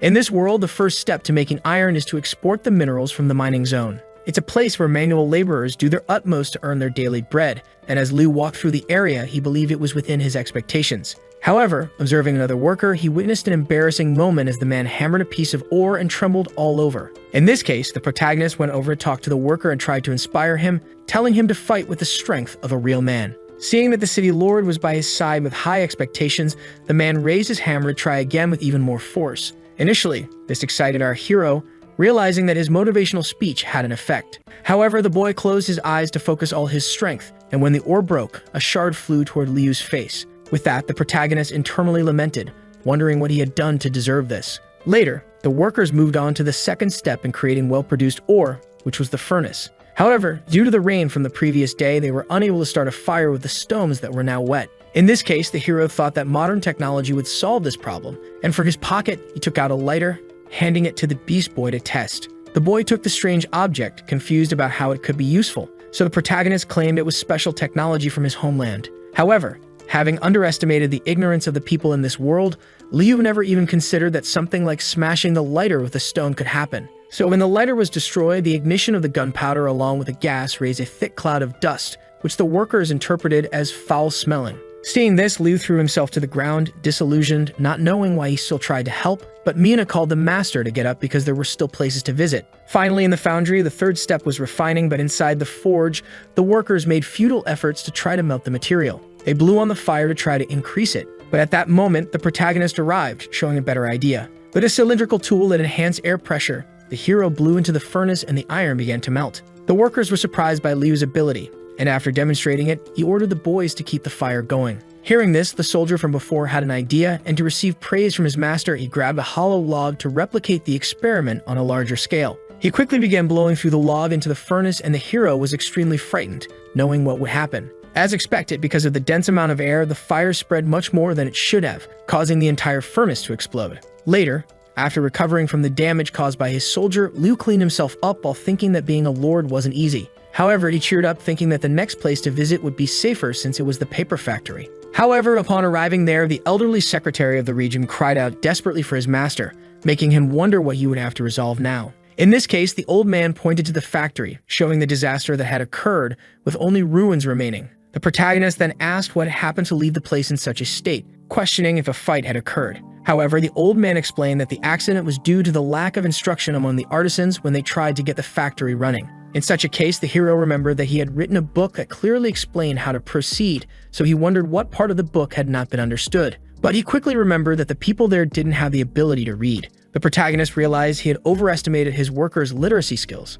Meanwhile, in the background, the Beast Girl was running excitedly, laughing. As she drew something on a piece of paper, she burst into laughter, saying it was amazing. Witnessing this, our hero decided to approach to see what the girl was doing. When he took the paper from her hand, he realized it was a portrait of himself at the moment he was caught in the explosion from the forge. This made the girl panic, thinking she would be punished for mocking the city lord. However, with a smile, the protagonist simply asked if the girl knew how to draw anything else, leaving her confused. Later, in a tent, the girl asked her master if the drawing she was making was good. He in turn reassured her, saying that as long as the procedures were clear, it would be fine. After finishing the work, she handed over the paper with the drawings exactly as requested. Upon seeing the result, the hero praised her, saying it was work worthy of the chief secretary's position. He believed the drawings were very well done, so Liu called the workers to familiarize themselves with the new instructions. When they began reading the instructions on the papers, they realized that everything was very well explained. The workers then began to cheer for the Beast Girl, praising her for the miracle of making them understand this project that was initially impractical. Ari felt very proud, boasting that it was a very simple task. With the help of the protagonist and the Beast Girl, paper production returned to normal, making it possible to resume the consumption of paper products. Additionally, iron production was also going well, as with the Beast Girl's manufacturing techniques, they were able to overcome the problems. Finally, the city's general secretary concluded his report by saying that with practice, production would get even better. In response, Niu intervened, asking the master what they would do about the defense army against the horse-riding thieves. In this case, the hero explained that being able to defend against the thieves was just the first step, as stability leads to development. Then, unrolling a large scroll, the protagonist showed his staff what he truly wanted. They were presented with a map of the future developed city of Kaksai Yang. Heading toward the city led by our protagonist, a young noble walked along with his soldiers and a cart loaded with many supplies. Along the way, he was indignant, not understanding what his father was thinking by sending him to such a poor and remote area on business. This was the young master Tori, and in response to his questioning, one of the soldiers agreed, saying he couldn't have been more right. Continuing, he lamented having to bring 150 kilos of food as a gift for a meeting with such an unprosperous people. In response, Tori stated that he didn't want to stay in this land for long either, so he asked everyone to cooperate to finish the job quickly so they could leave. However, upon arriving in the city, the situation was quite different from what the noble had expected. The city of Kaksai Yang was no longer in the deplorable state it used to be, and at that moment, the population itself was taking care of its renovation. For the young master, this was a reality completely different from what he had imagined, so he shouted in surprise at the significant change in the place. However, the shout caused one of the workers to drop his screwdriver from the top of one of the buildings, and that very screwdriver fell on the boy's head. As a result, from below, one of the young master's soldiers shouted, asking if the citizen had a death wish. However, the worker didn't back down and questioned whether the group hadn't read the sign posted in the corner. Unexpectedly, there was indeed a notice that this was a construction area not authorized for passage. However, the young master still didn't understand what was happening, being more concerned in his mind about the arrival of the thieves. Later, in the region of the Lord's castle, as the gates opened, the commander of the soldiers welcomed the group led by young master Tori. Seeing this, Tori thought he had judged the place with prejudice, realizing that the Lord was not what he had imagined, being much more elegant and firm in his demeanor.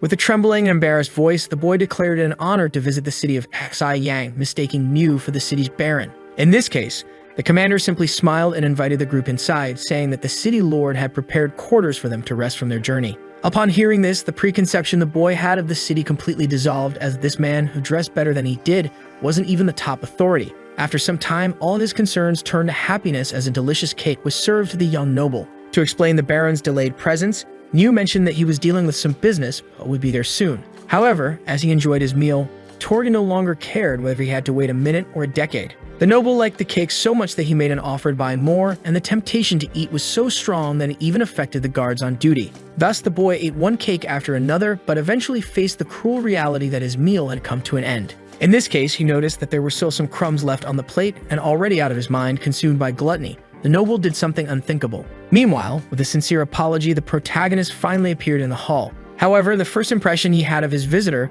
was that the boy had lost a tooth while trying to eat the plate. Caught in such an embarrassing situation, the boy didn't know what to say. On the other hand, our hero thought that the city of Bakfong, surrounded by rivers and excellent for trade, was one of the most prosperous in the West. In this case, he wondered how its ruler could seem so foolish, but regardless, he proceeded with his greetings, introducing himself to the boy. With that, the noble looked at the man before him and realized he was someone far more interesting than he had expected. As a sign of respect, the boy stood to greet the protagonist, but he was asked to remain seated. First, Li Feng decided to thank him for the help with supplies they had received last time and then inquired about the purpose of the visit. The noble replied that it was a pleasure to assist the baron and without mystery, stated that he was there to negotiate a fur trade. Hearing this, Niu was the first to understand the matter and joined the conversation, saying it was an irrational proposal. He continued by saying that this was something very important for the military and questioned whether the noble was aware of the matter. As someone of high rank, Tori was already aware of all the concerns raised but stated that it was a special situation. With that, he simply expressed his hope that the baron would consider his proposal.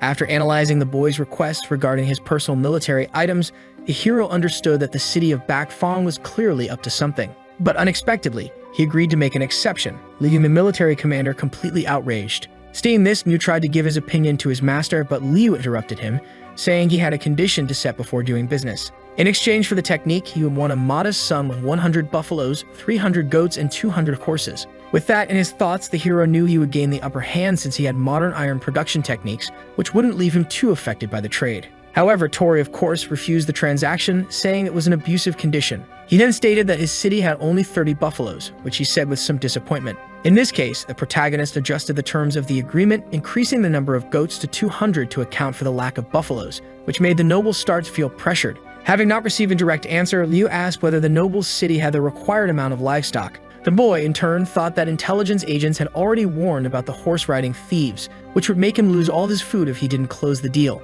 With that, the noble asked whether a proposal of 30 buffaloes along with 150 horses and 300 goats would suffice. However, the hero didn't seem to react well, causing Tori to start panicking. Taking control of the negotiation, Liu praised his own persuasion skills in his mind. Having already offered everything he had, Tori became frustrated and tried to question the abusive demands. But at that moment, Liu used the good cop, bad cop technique, accepting the deal with a smile. This made the boy think he was lucky to have managed to make a deal, even though he lost more than he gained. With the negotiation concluded, the nobles group soon left along with the cart that came in, and Liu bid them farewell at the city gates. Unfortunately, just a few dozen meters away from the city, Tori realized that he had been tricked in the negotiation. Meanwhile, back to our hero's perspective, he was questioned by Niu about the purchase of military items. Niu informed him that it was very likely that the thieves might be involved, but Li Feng didn't seem too concerned about it. In a remote and distant place in the city of Lietma, a man was cleaning his bloodied sword. Alongside him were the nobles who had sold the city of Haiyang to the protagonist, mocking the man who had died as a very cunning count's son. This man cleaning his sword was the lord of the city, known as the Baron of the Sea. Continuing the conversation, he asked if all the information about the failure of his servants, along with the merchants and the riders, was correct. In this case, trembling with fear, one of his subordinates confirmed all the statements. Nevertheless, the Baron asked where his money was, but even that couldn't be found by the servants. To punish them for this, in an instant, Omar made one of the boys disappear in a pool of blood with his sword. Reiterating everything that had happened with his goods and subordinates, the Baron, with a serious look, questioned the surviving servant about who was responsible. In response, the boys stated that they had tried to assassinate a noble and, having been caught, were executed in public. With that, Omar slammed his sword into the castle floor, furious at the incompetence of his subordinates. Seeing this, the former owner of the city of Xi Yang comforted him, telling his master not to worry because he already knew how to handle this problem. However, Baron Omar becomes enraged by his subordinates' incompetence, given that he sold the city of Xi Yang. In this case, he angrily questions how Carter could cooperate with him while tasting the edge of his sword, which leaves the man quite terrified. Desperate, he only claims to want to be the Baron's companion and explains that there's no need to be so angry. His son, in turn, agrees, saying that if they didn't want to be by Omar's side, they wouldn't have sent disguised knights to steal the city of Bakfang. Thus, Omar comments seriously that it is better that what is being said is true, so Carter tries his best to maintain appearances. In any case, if the Baron doesn't believe him, Carter thinks of going there to give a clearer answer, but Omar comments that it's unnecessary as he draws his sword. Determined to return to his city's rural area, the former owner walks in Haiyang with his son, but the city is very different from usual. Both Carter and his son Fez are extremely impressed with what they are seeing before their eyes at this moment. The older man, in turn, questions whether this is an illusion or if he might have lost his way. Suddenly, a conversation is heard among the locals saying that the city's casino is recruiting more employees and that they pay a very high salary. In this case, they happily comment that the new lord is very kind for giving them a job and decent wages, unlike the former one who only knew how to exploit them. Upon hearing this, Fez shouts to defend his father's honor, but Carter quickly stops him because they cannot be recognized under any circumstances. Suddenly, a man points at the two, saying it's over there, and in response, the nobles believe they have been discovered and begin to run. However, the people in the area also start running, showing that the actual objective of the race was something else. Thus, Fez questions what is happening, and when the crowd gathers, they begin to shout for the city's lord to give them some attention. That's because at that exact moment, Li Feng the Lord is present along with a noble from Bakfang. The noble in turn informs Liu that the requested buffaloes and goats have already arrived and asks about the agreed upon pelts. In this case, the hero asks for the young man not to worry, as they will give him something that will make him very satisfied. With this, the nobles sent by Baron Omar question what the boy is up to and decide to look closer to get a definitive conclusion. At the central location of the event, a sign that says Haiyang Central Market is revealed. From the perspective of the malicious nobles, this is probably an idea from the city's new lord. Then the hero begins his speech, saying that for the sake of the people of Haxai Yang and to improve their quality of life, they will be building the central exchange market. However, the former owners of the city still didn't understand what was happening and Fez mocked, saying that nothing good would come from someone like Liu. But at the moment when the red inauguration ribbon is cut, the central market is revealed along with its products of extreme quality and abundance. This makes everyone very happy, and Carter remains confused, still doubting that this is truly a market. Then the protagonist invites everyone to enter and buy whatever they want. To help, Liu Feng gives an allowance so that the beast girls can also purchase something. Thus, the civilians are impressed by the vast amount of products and start rushing, trampling over the nobles along the way to buy from the market. A very happy moment in the lives of the population begins, and parallel to this, a very sad one is experienced by Omar's emissaries. After being trampled, Fez angrily orders the idiots in front of him to watch where they are going, but as soon as he finishes speaking, someone else steps on his head on their way to the market. After they recover, Fez is outraged by the population's audacity in disrespecting a noble, but Carter is pleased that they at least managed to enter. Suddenly, they notice Ari, who is talking and negotiating with a vendor, which draws a lot of attention since she is a demi-human. And after she sees the price, which is so cheap, she decides to buy 10, each costing 1 metal coin. However, the nobles don't understand what this metal coin is, so it is explained that the coin is one the Lord implemented, where 10 normal coins equal 1 metal coin. Kaz believes it to be utter nonsense, but Carter disagrees with his son. Shifting focus, they notice that at the city's porcelain stall, the noble from Bakfang is entering. Upon entering the establishment, the young man, being very fond of the products offered, decides to purchase 100 porcelain items packed for travel. He still couldn't believe that this porcelain object was so fine and delicate. However, if he bought it, he wasn't sure if he could still afford the pelts. Nevertheless, the young man sets these concerns aside and buys the porcelains, reasoning that only the poor need to consider their total balance. With that, the vendor explains that it will be 200 coins, and Fez is startled by the price. However, his father explains that it's not just about that, because everyone is buying and holding onto their money in this place, competing to get as many products as possible for themselves.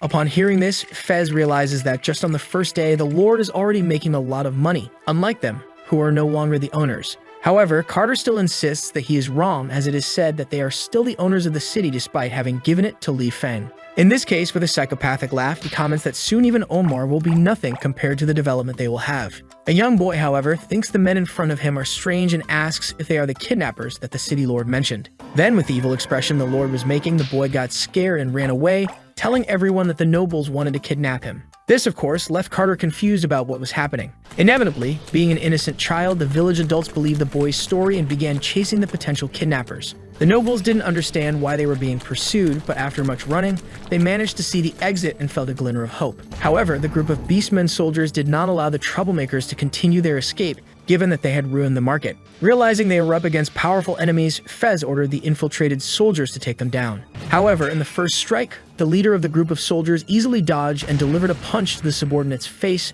knocking him out of the fight. In this case, another warrior charged at the young man, saying he would handle the problem for his fallen comrade. However, upon attempting his attack, this warrior met the same fate as the one who dared to try his luck before. Seeing this, the nobles became desperate as their henchmen were defeated, and Fuji ordered his comrades to arrest them and take them to the city lord. Without delay, the captured men began to wail, but their fate was certain. Meanwhile, Liu bought a lollipop from a small shop. Upon buying it, he gifted the sweet to Mina, who liked it very much. She then asked if the market would always be so crowded, to which Liu confirmed. Suddenly, the news that the kidnappers were captured reached the protagonist. Without delay, the soldiers dropped the two men on the ground in front of the lord for him to assess the situation himself. With this, Carter instructed his son to lower his head so that the city leader wouldn't recognize them. However, Mina quickly noticed the identity of the men, which Liu Feng soon recognized as well. The accused kidnappers were the former owners of the city. Upon realizing this, Mina drew her dagger to finish off the men but was stopped by the hero, who said there was no need to stoop to that level. The girl, in turn, reminded him that the two had treated her very badly, so the protagonist explained that he never said he would forgive them. However, as they are obviously in disguise, it must not be something good, so Liu whispered that he would handle the matter himself. Although she had to accept the Lord's orders, the girl was not very happy as she still wanted to have her revenge firsthand. Without delay, Liu Feng approached the two nobles, who were bowing their heads, subdued by the soldiers. First, he praised Fuji for his good work in capturing them, and then, for having endangered the market security, he ordered their imprisonment. Realizing that these commoners were trying to imprison him, Carter understood that his precious and proud life would be ruined. In this case, the man tried to plead for mercy from the Lord, but he was kicked by Fuji, who scolded him, saying that the master's name is not something a criminal can speak. Upon hearing this, the noble became enraged and, after removing his turban, revealed himself as Carter along with his son Fez. Liu then began to act, feigning surprise at the noble's presence and questioning the reason for their being there. With that, he apologized, saying that his guards didn't recognize them and therefore mistook them for kidnappers. In any case, Liu questions the reason for Carter's visit to the great city of Yang, given that he isn't one to visit often. Hearing this, the noble displays an uncomfortable expression as he cannot reveal that he is there to investigate him, so he quickly thinks of another reason. With that, the gentleman claims he came to discuss something quite important regarding the city of Yang. At the Lord's residence, Mina brandishes her dagger, leaving the noble quite frightened while he has his courtesy meal. In this situation, Liu Feng sips his tea and asks what Carter wanted to discuss with him. The noble then explains that it's not really a big deal, mostly about him getting older. He states that when one gets old, it's necessary to reminisce about the past, and he mentions that he left the city for a few days but is already feeling unwell. With that, he explains that he would like to buy back the city of Yang. This is obvious given the great potential of the newly inaugurated market that he witnessed along with his son. Knowing that the proposal is somewhat improper, the noble reassures the young man not to worry, as he won't incur any losses in the sale. That's because the gentleman says he will buy it for the price at which he sold it, potentially increasing it by 3 or 4 times. However, at that moment, someone calls the Lord. It's Nickel, who arrives with the requested wine at the table. Noticing the presence of the wine glasses, the noble considers using this in a welcoming situation and insult. However, Liu hands one of the glasses to Carter anyway, and Nickel asks her master to enjoy it. With that, Liu is pleased that the wine arrived on time, already noticing that Carter's face is growing darker. And unexpectedly, after tasting the wine, the gentleman is quite fond of what is being served. After taking a sip of the wine, Carter places the glass on the table and apologizes for not making things clear earlier. When questioned about the reason for his recent sigh, he says that to be honest, he returned because of the protagonist, which leaves him confused. With that, the gentleman looks to both sides, and upon seeing that no one is nearby, he approaches the hero. Whispering in his ear, he explains that everyone knows that each autumn, horseback thieves come and rob Yang, but on a small scale. However, he has heard that this year they will come as a large army and on a much larger scale. In this case, placing his hands on Liu's shoulders, he asserts that he cannot let the current city lord face this situation alone. Regardless of whether he considers it a blatant act, the hero comments that the noble is right, which catches him by surprise. The man quickly becomes enthusiastic, but Liu also joins the act, saying that after the city was sold, he took it on as his life's commitment. So he cannot let the former owner take responsibility for his problems, which throws a cold bucket of water on Carter. In any case, Liu comments that if any information about the horseback thieves is available, he would be happy to trade it for a glass of wine. This insinuation is taken as a mockery against him, but just as he is about to rise, Mina's dagger is slammed into the wooden table as a warning. In this situation, the noble understands that he needs to behave better, so he says that he doesn't have much information about the thieves and won't take up more of the Lord's time. Thus, he decides to leave with his subordinates, but at the last moment, he is stopped by Liu Feng. Knowing how a noble reacts when offered wine, he provokes the gentleman, saying that he hasn't finished drinking his glass, deeply irritating Carter. Elsewhere in the city of Yang, at Carter's mansion, Fez asks his father what brought him back to the city. Continuing, the boy comments that the glass goblets have already tripled in value, which in theory should make them quite happy. However, having just left a failed meeting, Carter yells at his son to be quiet. This reaction from his father greatly frightens the boy, so he asks what is wrong with him. With that, he looks at the goblets he acquired in exchange for the city, realizing there are many of them. In this case, he informs that he tried to buy back the city, but the brat rejected his offer, causing Fez's world to crumble. After understanding the mess they're in, the boy declares that the Lord must die and summons all available knights to attack Liu Feng. However, Carter doesn't like this idea at all and tells his son to calm down, as the new Lord is not as easy to deal with as he seems. Fez, on the other hand, believes that he is just a kid and questions whether there is any chance of him winning in this conflict. In any case, Carter orders his son not to mess with him under any circumstances. because just by seeing the way the boy killed the food merchants, it's clear that this is a method that can't be devised by just anyone. Furthermore, there are many powerful demi-humans around him, so killing him will be complicated, and there is indeed a chance they could be captured. Hearing this, Fez becomes desperate and asks what they will do, considering that the city of Saiyang is too large to remain in the hands of that brat. In this case, Carter asserts that if they cannot win in the light, they will win in the darkness. He mentions that this boy has been in the city for just over a month, but there are still many things he doesn't know, so the nobles will take advantage of this to kill him. Sudmag falls, and in the same region, crows fly across the dark sky. Within the castle walls, a powerful team of soldiers is on standby, awaiting new orders from their commanders. With everyone ready in a line, Carter observes them and asks if this is enough. With a confident expression, Fez asserts that it will be more than enough. In this case, he questions how long it will take to put the plan into action.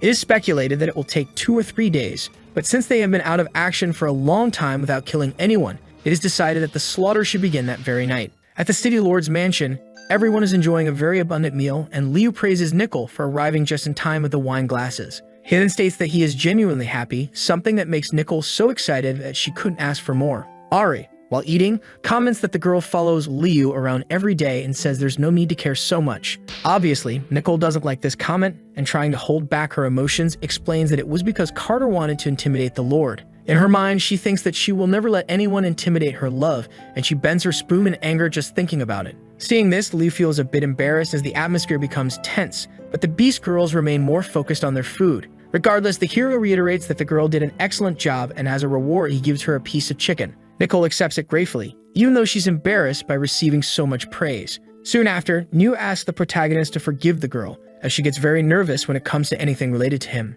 Liu then states that Nicole has been helping a lot at the castle lately, which is truly a relief for him and a reason to care. Moreover, in his view, she is very careful and meticulous, and she also cooks very well. In this case, he declares that whoever marries Nicole will be very happy, which catches Mina's attention, and she begins to ponder this marriage issue in her mind. Without delay, she looks at the two lovebirds together and wonders if something like that could really happen. Observing the sweet atmosphere between the two, the Beast Girl starts to get irritated, so she abruptly gets up from the table, claiming to be full. The people at the table are a bit surprised as Mina never leaves before finishing her meal. However, Ari believes that her sister is on a diet. Liu, on the other hand, is the most curious about her departure, as this behavior is not like her. In this case, she thinks that something serious must have happened that she doesn't want to talk about. With that, the girl leaves in the middle of the night to think alone by the wall, but as she looks at her hands and reflects for a moment, she questions what on earth is happening to her to have thoughts like these. That's because she is a warrior from the cat tribe whose only skill is killing. Without delay, Liu appears and asks the girl what happened for her to leave so suddenly.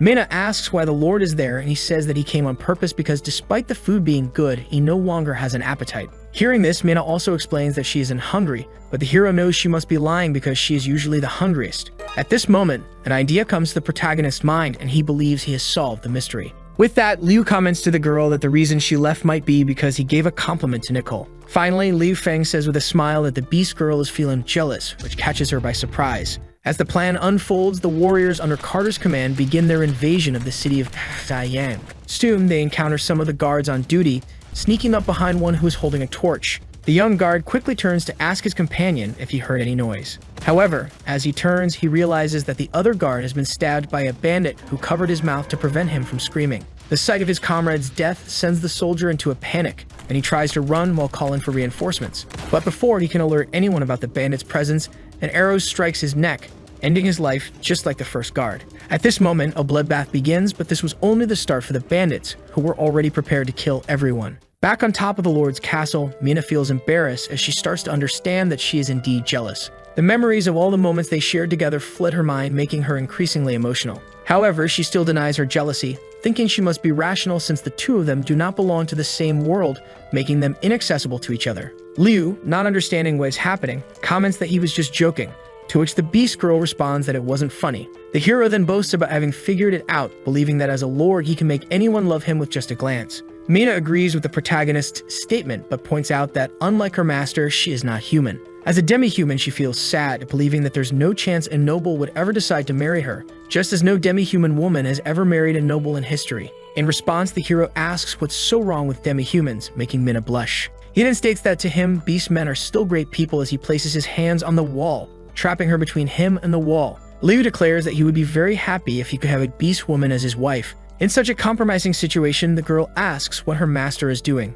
With a smile, he asks what she thinks of his proposal, leaving her even more embarrassed. Meanwhile, on this full moon night, a bloodbath unfolds at the hands of the invaders. As the invasion progresses according to plan, Carter praises his soldiers, who bow before his presence. He then announces that whoever brings him the head of the city lord will be rewarded with 20 gold coins, further motivating the mercenaries. Carter believes that this boy who owns the place will regret having angered the nobles so much. Back at the hero's castle, the romance between Liu and Mina has progressed more than expected. With the two already in bed, they look at each other and slowly move their lips closer together. In this romantic moment, the hero tells Mina to start calling him by his name instead of master. Soon, the girl surrenders herself fully to what is about to happen. However, as is customary at such crucial moments, a soldier barges into the room, interrupting them to report the bad news about the city. Without wasting time, he reports on the invasion, but he quickly realizes that he has arrived at a very inopportune time. The attention of the two turns to the soldier at the door, and Mina, caught in the act, becomes extremely embarrassed. She quickly jumps out of bed and shouts that she will lead the wolf team. With that, the girl disappears rapidly, and the soldier begins to understand that he arrived at a bad time, though he wasn't aware of it before. The protagonist, now sitting on his bed, starts to lament as he was so close to getting what he had long desired. However, after a few moments, Liu turns around and notices that the soldier is still standing there, staring at him.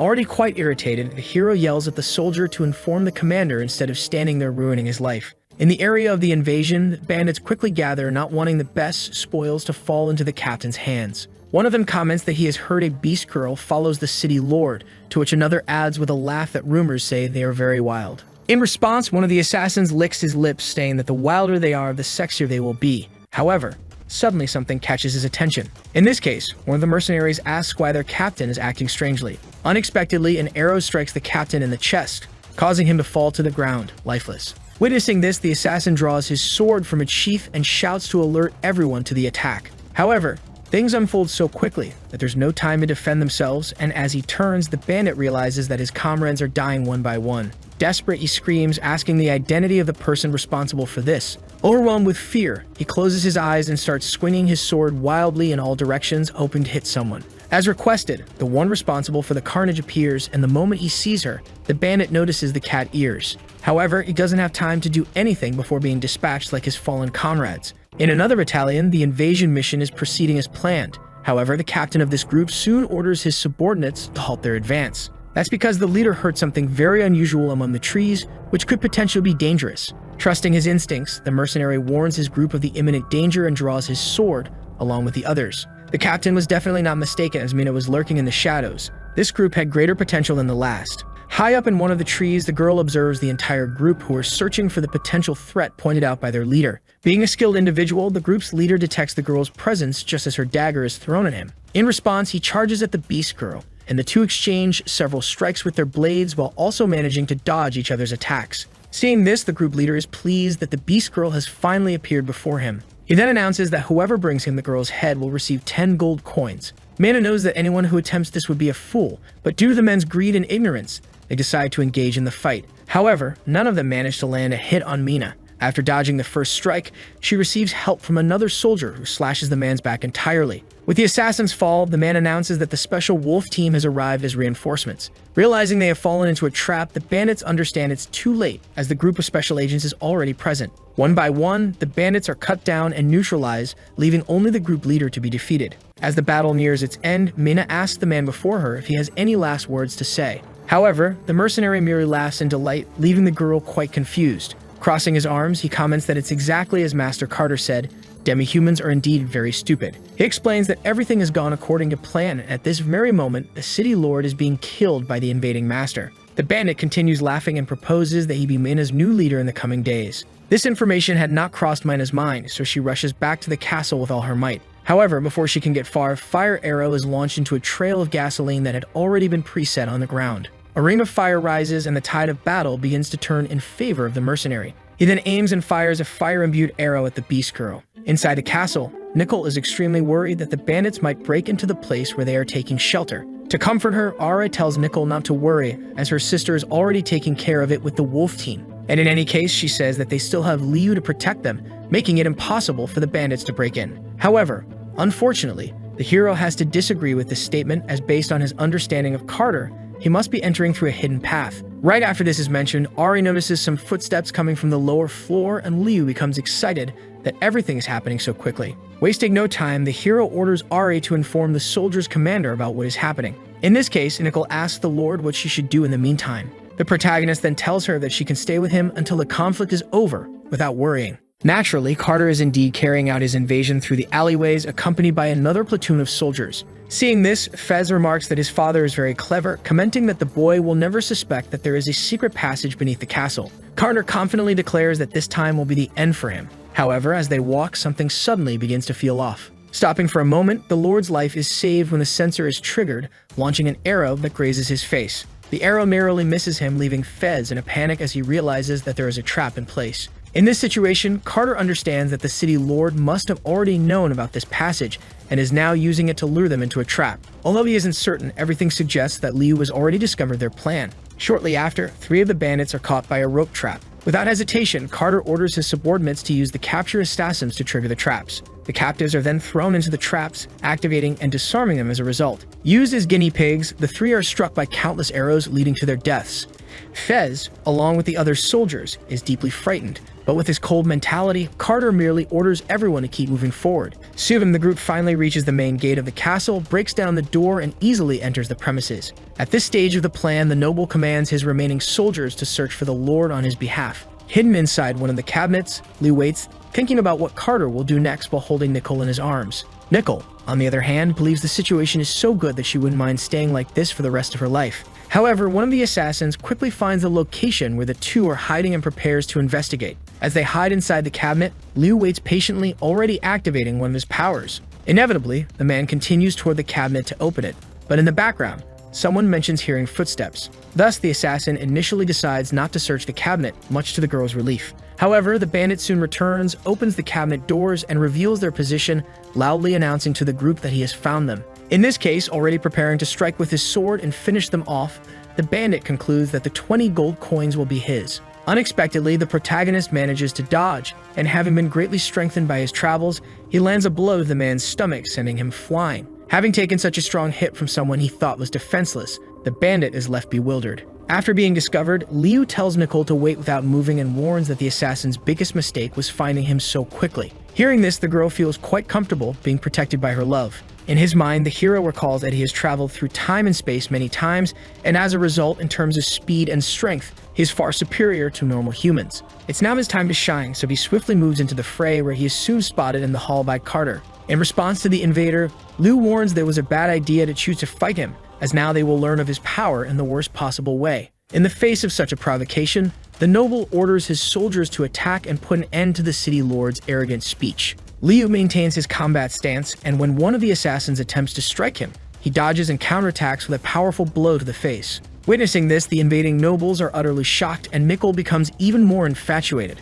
She thinks her master is incredibly amazing, and in her mind, she completely idealizes her love into something even more beautiful. However, she also notices a danger approaching her master and tries to warn him with a shout. But this was unnecessary given the hero's now enhanced reaction time. Effortlessly, Liu dodges the 2 assassins with a leap, and as he positions himself behind them, he delivers a martial palm strike. This strike sends the man crashing into the wall, defeating him instantly. Seeing what happened to his comrade, the remaining assassin is left speechless. Seizing the exposed opening in the bandit's defense, Liu wastes no time and finishes him off with another strike. Now desperate, Carter orders all the soldiers to attack at once, hoping to overwhelm the Lord without giving him a chance to defend himself. However, this attempt is again thwarted due to the tremendous combat power that the protagonist now possesses. In the end, only the 2 nobles remain standing among the invaders, and with the assassins at his feet, Liu mocks them, saying that it seems they don't know how to fight. In disbelief, Fez tells his father that he's already trembling with fear because Li Feng is far too powerful for them. This realization causes them to flee the scene as fast as they can to save their lives. As they run, the hero shouts at the nobles to stop running and fight him. But since they don't heed his call, the protagonist begins chasing after the fugitives. He quickly calls for Nicole to join him in teaching these disrespectful invaders a lesson, which the girl gladly accepts. Outside the castle, a chase ensues to capture the 2 fleeing nobles who are desperately trying to escape. While fleeing, Carter is already planning his revenge against the city lord, but the protagonist continues to pursue them. The 2 nobles eventually reach the location where the remaining mercenaries along with their leader are gathered. Upon arrival, the leader of the bandits informs them that the demi-human girl is already under control, which surprises Carter. Hearing this, Carter begins to laugh, already imagining how he can use this new advantage to his benefit. Mina, for her part, only wishes for her master's well-being, wherever he may be. With that, the noble approaches the girl and sarcastically comments that he thought she would be stronger. However, it seems she's afraid of fire, which is why she is trapped and unable to do anything, along with her special forces group. Liu soon arrives at the scene and takes in the situation his allies are in. Mina is overjoyed to see her master, while Carter is somewhat surprised that his pursuer has arrived so quickly. The hero then asks the noble if he came here to kill his people and steal his city. Carter wonders if the boy in front of him is actually thinking of fighting him alone. In response, Liu reminds the invader that while they're running around the city, they're forgetting the fact that the horseback thieves are coming to take everything. Upon hearing this, the invader begins laughing uncontrollably and decides to let the city lord in on something before he dies. He explains that the horseback thieves are in fact the Knights of Lord Omar. At this revelation, the protagonist's expression changes to one of apparent seriousness, and as he clenches his fists in anger, he calls them all scoundrels. Having uncovered the corruption happening in the city, he declares that none of the bandits will leave here alive. He then moves in to fight, but the fire begins to spread dangerously close to the hero, causing his two subordinate girls to become frightened. In this moment, the invader taunts, asking if the girl trapped in the ring of fire deserves to continue living. He then smirks arrogantly, questioning how difficult it must be for Liu to decide his next course of action. The hero realizes that the fire is becoming increasingly dangerous, making it necessary to prioritize his companion's life. As he assesses Mina's situation, however, the hero comes up with an idea to resolve it. He begins to use his powers, and as he lifts his cape, he initiates the process of retrieving something from within. Soon, the protagonist pulls out a fire extinguisher from a rift in space. He quickly removes the pin and activates the extinguisher, beginning to douse the fire with its gas. In no time, the immense ring of fire that was spreading through the forest is extinguished, leaving the nobles more terrified than ever. Now that her life, along with her groups, has been saved, Mina is overcome with emotion, tears of joy filling her eyes. Amidst all the smoke, a protagonist emerges, exuding an imposing presence. Overwhelmed with emotion, the Beast Girl throws herself into her master's arms, prompting him to ask if everything is alright. Through her tears, the girl assures the Lord not to worry and apologizes for not only failing to lead her group well, but also for endangering the city's people. Observing this romantic moment from a distance, Nickel feels a deep sadness seeing the two so close. However, Carter is far from giving up on his plan, and as a last resort, he aims an arrow at the hero. He fires the arrow, cursing Liu to go to hell, while Nickel screams in despair, already fearing the worst. However, Liu once again demonstrates his superior physical prowess by catching the arrow with just his left hand. After catching it, he strides toward the man responsible for attempting to harm him. Seeing this, Carter becomes terrified and orders his subordinates to protect him, but the protagonist easily dispatches them, slashing with the sharp tip of the arrow. Inevitably, after a few seconds of conflict, Liu reaches the noble's throat with the arrow and holds him at bay. Now extremely irritated, he questions the noble's audacity in attempting to eliminate him in such a cowardly manner. With the arrow pointed at his neck, the noble trembles in fear of what might come next. However, behind him, the leader of the mercenaries continues to glare at the protagonist with intense hatred. Regardless, the hero decides to focus on his personal matters and orders the bandits to leave. He knows their will to fight is already fading. Liu reiterates his order, telling everyone to leave and let him be alone with the one responsible for the invasion.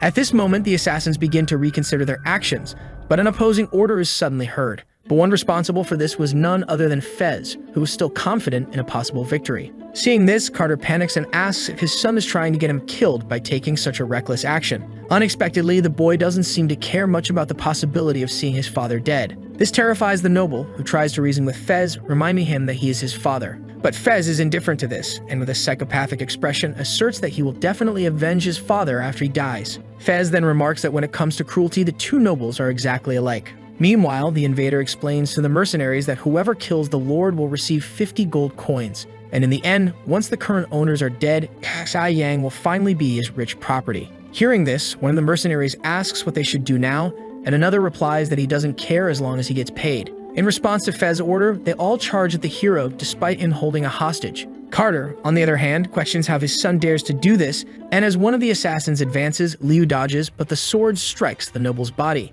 The older invader falls to the ground, completely debilitated, while the other two assassins continue their advance. One of them tries his luck first, but the protagonist easily neutralizes him with one of his powerful kicks. After defeating the first, two more come at him swinging their swords. However, Liu dodges again with ease, commenting that the assassins are too slow for him. Suddenly, the hero begins to sense a feeling of danger behind him. He turns around and notices that one of the bandits indeed tried to attack him. At this point, the protagonist wonders if this could be some kind of luck. But as he dodges another strike, he realizes that this feeling is actually his brain warning him. All of this is due to his time in space travel, which has greatly enhanced his brain and body, making him now capable of detecting potential dangers. Finally, Liu retaliates with a punch that sends the bandit flying, crashing into two others who fall from the impact. As the battle nears its conclusion, Mina watches the entire fight in awe, wondering when her master became so powerful. After defeating everyone who came to attack him, Liu asks if anyone else is willing to try their luck. Seeing the Lord of Kaksai Yang victorious before his eyes, Fez becomes desperate and slaps one of the bandits on the head to send him into the fight.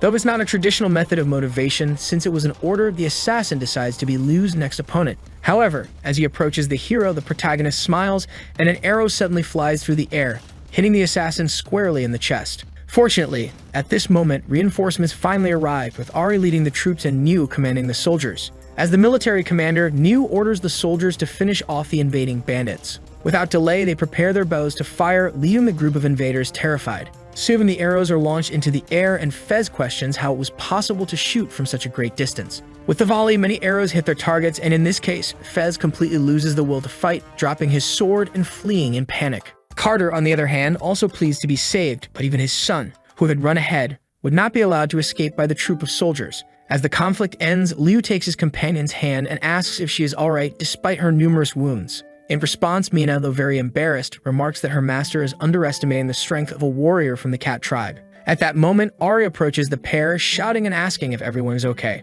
When she arrives, she boasts that they're lucky she arrived in time. She then talks about Carter's situation, explaining that he was betrayed by his own guards and had to flee alone. However, this last statement was something that neither Liu nor Mina had paid attention to. Realizing this, they both acknowledge that the noble's escape happened right under their noses. Mina quickly notes that the invader is indeed quick to flee, but this time she is determined to capture him. In a distant part of the forest, Carter is fleeing while bleeding from the wound on his chest. At a certain point, he hears a noise and wonders if someone is nearby. Fortunately for the old man, the person hiding is Fez, who is already desperate, pleading for his life. However, he soon realizes that the hero is not in front of him, and Carter, in turn, is relieved to see his son again. Fez, however, no longer cares about the father-son relationship and decides to continue his escape alone. Faced with such ingratitude, the boy's father becomes furious and questions whether Fez really thinks he can escape from him. Fearing the consequences, Fez realizes that the best thing to do is to help his father, so they soon start fleeing together. Initially, things seem to be going well for the nobles, but suddenly a voice tells them not to worry.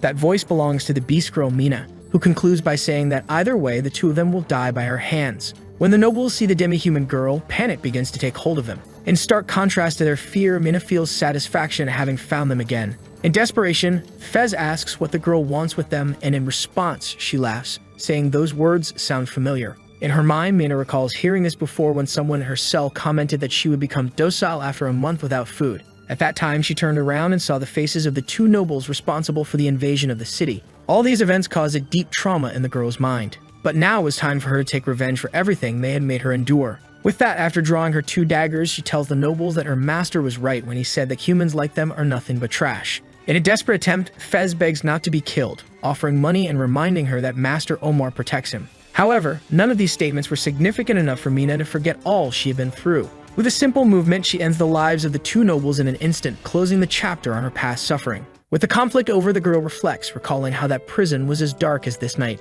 However, her master was like the light of the moon that guided her through the night, which now only makes her want to return to his arms. After resolving her personal matters, Mina heads to the Lord's chambers but hesitates at the door, thinking he must already be asleep. Nonetheless, she gently pushes the door open and finds the hero sitting on the couch, reading a book. Seeing his companion return to the palace, the protagonist stands up and asks if she is hungry. Even if she isn't, Liu still mentions that he has prepared her favorite food, which she gratefully accepts. After tasting some of the soup, Mina inevitably realizes that the food was made by Nicole, and Liu sheepishly confirms this, having been caught in a lie. Despite this, the girl remains happy with the situation and soon finishes the entire bowl of soup. In response, the protagonist gently caresses Mina, pleased that she enjoyed the meal, which makes her blush. As he looks at her face, however, the boy notices some crumbs left from the food. He reaches out to wipe away the crumbs, but Mina, unable to control her emotions, pulls away. This creates a rather sweet and romantic moment between the two. As they gaze into each other's eyes, their feelings start to intensify. Once again, the girl surrenders to her master, moving slowly closer to kiss the protagonist.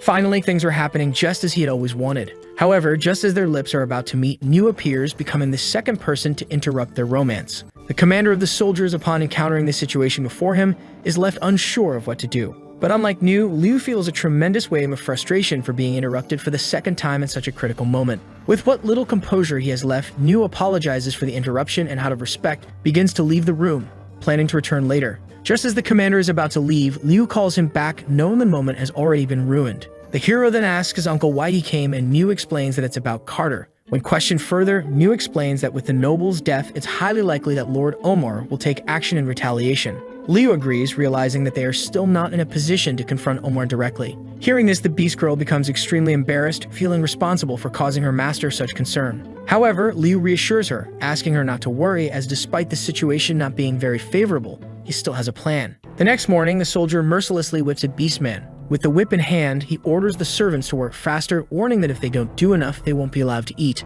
They approach the entrance of the city of Lietma, led by the Baron, who is positioned just behind the front row with the supplies. Seeing everything being brought into the city, the Baron thinks that this year's harvest is excellent. This now allows him to return to the royal capital. But at that moment, one of the soldiers reports to his master that a letter has arrived from Kai Yang. Upon reading the letter, Omar becomes even happier, as it says that the city has been taken by Carter, leading the Baron to think of the former lord as truly incompetent. With this, he crushes the letter with a smile, already believing that nothing can stop him now. He declares that he will govern his city as effectively as possible until the final objective in Bakfang is achieved. Omar is determined to return with as much gold as possible from the royal capital. He wants to make his dear brothers, who always look down on him, start to see him as an equal. Suddenly, one of the soldiers shouts for his master, leaving him quite intrigued. In desperation, the warrior explains that the demi-humans have rebelled, and many of them have managed to escape. Furious, Omar orders his soldiers to capture all the fugitives and kill them immediately. Meanwhile, the beastmen's escape is underway, with many of them desperately fleeing through the forest. Among them, numerous rabbit men run while being pursued by sword-wielding soldiers. Although they initially gain the advantage in the chase, one of the Baron's subordinates quickly catches up to the first fugitive. With a single slash, he kills the demi-human, terrifying his companions. Like a true psychopath, the soldier licks the blood from his sword and declares that the disobedient must die. He then continues the massacre, taking the lives of several beastmen. Among them, the rabbit girl from earlier is the most desperate, unable to move any further. However, two of her kind rush toward the soldiers, sacrificing themselves to buy her time. The larger of the two tells his companion, Via, to run south with everything she has and survive. Moved by her companion's sacrifice, the girl wastes no time and runs, tears streaming down her face as she strives to preserve her people's legacy. Even in the cold and darkness of the night, the rabbit girl continues to run through the fields near the castle's region. Inevitably, during her escape, she encounters dangers such as an arrow that suddenly flies in her direction. Caught off guard, the girl is struck directly by a hunter who was walking with another. They quickly realize that the girl likely escaped from Lietma and see this as an opportunity to sell her in a distant city. Believing it to be their lucky day, they anticipate making a great profit from this capture. As time passes, the light of the new day awakens Vaya, who's still very confused, begins to question where she is. Meanwhile, one of the hunters reassures his companion not to worry, mentioning that he heard trading demi-humans is forbidden in Xi Yang. Deciding to take a different route to ensure their profit, they unintentionally cause Vaya to panic, realizing she might fall into the hands of slave traders again. Remembering her companions who sacrificed their lives to save her, Vaya becomes determined to survive at any cost, clinging to what might be her last chance. As they travel, one of the hunters comments that if they take another path, it won't take more than half a day, so they should move quickly before nightfall. However, during the journey, the wagon wheel hits a stone, causing the cart to tip over and crash to the ground. At that moment, Vaya notices that some of the wooden bars in front of her have broken, and upon seeing the kingdom of Xi Yang in the distance, she realizes it's time to act. While the girl makes her escape, the hunters argue over the stone, with the purple-haired one blaming his companion for not seeing it before the accident. But soon enough, the hunter realizes that the girl they captured has simply vanished. Upon closer inspection, they spot her running towards the outskirts of Xi Yang. The two men take off running after her, knowing they cannot let her reach the city limits. However, as the chase begins, the demi-human hides among the vast wheat fields, sitting down and trembling with fear. The bandits start tracking her, inevitably noticing traces of blood among the crops. Vaya hears them getting closer and realizes she cannot allow herself to be captured again. She continues her escape, crawling without standing up to avoid detection. But despite her best efforts, the hunters find her and mock her failed attempt to flee. Just when she was so close, the hunters have caught her, and it seems all of her hopes have been in vain. With the last bit of strength in her desperate heart, Vaya cries out for help, hoping someone nearby might hear her plea. Fortunately, just as the hunters are about to capture her, a voice is heard telling them to stop. They turn around, demanding to know who dares to interfere in their personal affairs. However, when they face the source of the voice, they find it is Liu, who, along with his army, repeats the question, stating that it's they who don't know their place. The hunters are immediately terrified, realizing they don't have the power to deal with these people. The city secretary asserts that the two are not residents of the city and will therefore face the consequences of causing trouble in the region. The hunters whisper among themselves, wondering if the man before them is truly the lord of the city. At this moment, the rabbit girl feels panic rising again as she fears once more being under the control of a noble. Ari, with her usual grumpy tone, comments that the lord already knows what to do with these slave traders, which leaves one of the hunters puzzled by the girl's audacity. However, upon taking a closer look, he notices that alongside the lord are two demi-humans, reminding him that slave trading is indeed prohibited in Xi-Yang. The man hurriedly apologizes, claiming it was a misunderstanding, insisting they weren't hunting humans but merely a beast woman. This declaration deeply angers our hero, but the beast girls are even more enraged and immediately charge at the merchants. As the fight begins, it's clear the hunters stand no chance, and seeing this, Vaya decides she must leave immediately. She's determined not to fall into the hands of a noble again, but her strength is completely drained, and as her eyes begin to close, a last thought that crosses her mind is of Mina, possibly reporting her situation to the lord. Later, the girl is taken to the lord's chambers, where she is treated for her injuries by the city secretary while lying in a bed. Despite her critical condition, the old man does everything he can to heal her wounds, especially the one caused by the arrow. However, he soon explains that because the injuries are so deep and the bleeding won't stop, a tragic outcome is likely. Ari becomes desperate and asks her sister what they can do to help, despite Mina having no medical knowledge either. At that moment, Liu arrives, stating that there is still a way to save Vaya by closing the wound. Everyone is very confused, but the hero quickly dons surgical attire to begin treating the girl with modern medical methods. Seeing everyone just standing around, Liu scolds his companions and instructs them to bring sterilized water using fire. Fortunately, the surgery ends with apparent success, leaving the city secretary surprised to see that the wound is indeed improving. In response, Liu explains that in addition to closing the wound, he also administered 2 medications to combat inflammation and infection. This impresses the girls with their master's incredible medical knowledge. In her thoughts, Vaya calls out for her father and mother, who sacrifice themselves, but when she awakens, she finds herself imprisoned in a dungeon. She imagines that the noble who owns the city is before her, ready to do more harm. Filled with sadness, she prays to the heavens that this won't happen. In her despair, Via wakes up screaming, pleading for them not to hurt her. But when she opens her eyes, she realizes she's far from being in a dungeon. After calming down a bit, she looks around and understands that what she just experienced was only a nightmare. Waking up in a place completely different from where she had slept, the girl wonders where she is as she admires the beauty of the view from the window. At that moment, Mina enters the girl's room and starts a conversation, noting that she is finally awakened. Vaya, still frightened, tells the beast girl not to come any closer. In her mind, Mina is nothing more than a pet of the humans, as nobles are not to be trusted. To calm Via down, the beast girl gently takes her hand and pulls back her clothes to show the spot where she was struck by an arrow. Mina explains that her wounds have been treated, but if she keeps struggling, it will inevitably reopen. This leaves Vaya feeling very embarrassed that someone is showing concern for her. Regardless, the heroine begins to leave the room. However, before departing, Mina turns back and says that from now on, it will no longer be tolerated to speak ill of her master. This causes Vaya to start crying and begging to be released from where she is. As she weeps, the girl expresses her desire to head south, as she can no longer endure the life of a slave. Seeing this, Mina begins to notice a resemblance between what the girl is feeling and what she herself felt as a child. To clarify the situation, Ari steps in and explains that Vaya can stop crying because no one here will make her a slave. In short, Ari tells her that she is now a free citizen because in Xi-Yang, any form of racial or bestial slavery is strictly forbidden. Thus, the city they are in now could be considered a true paradise for demi-humans.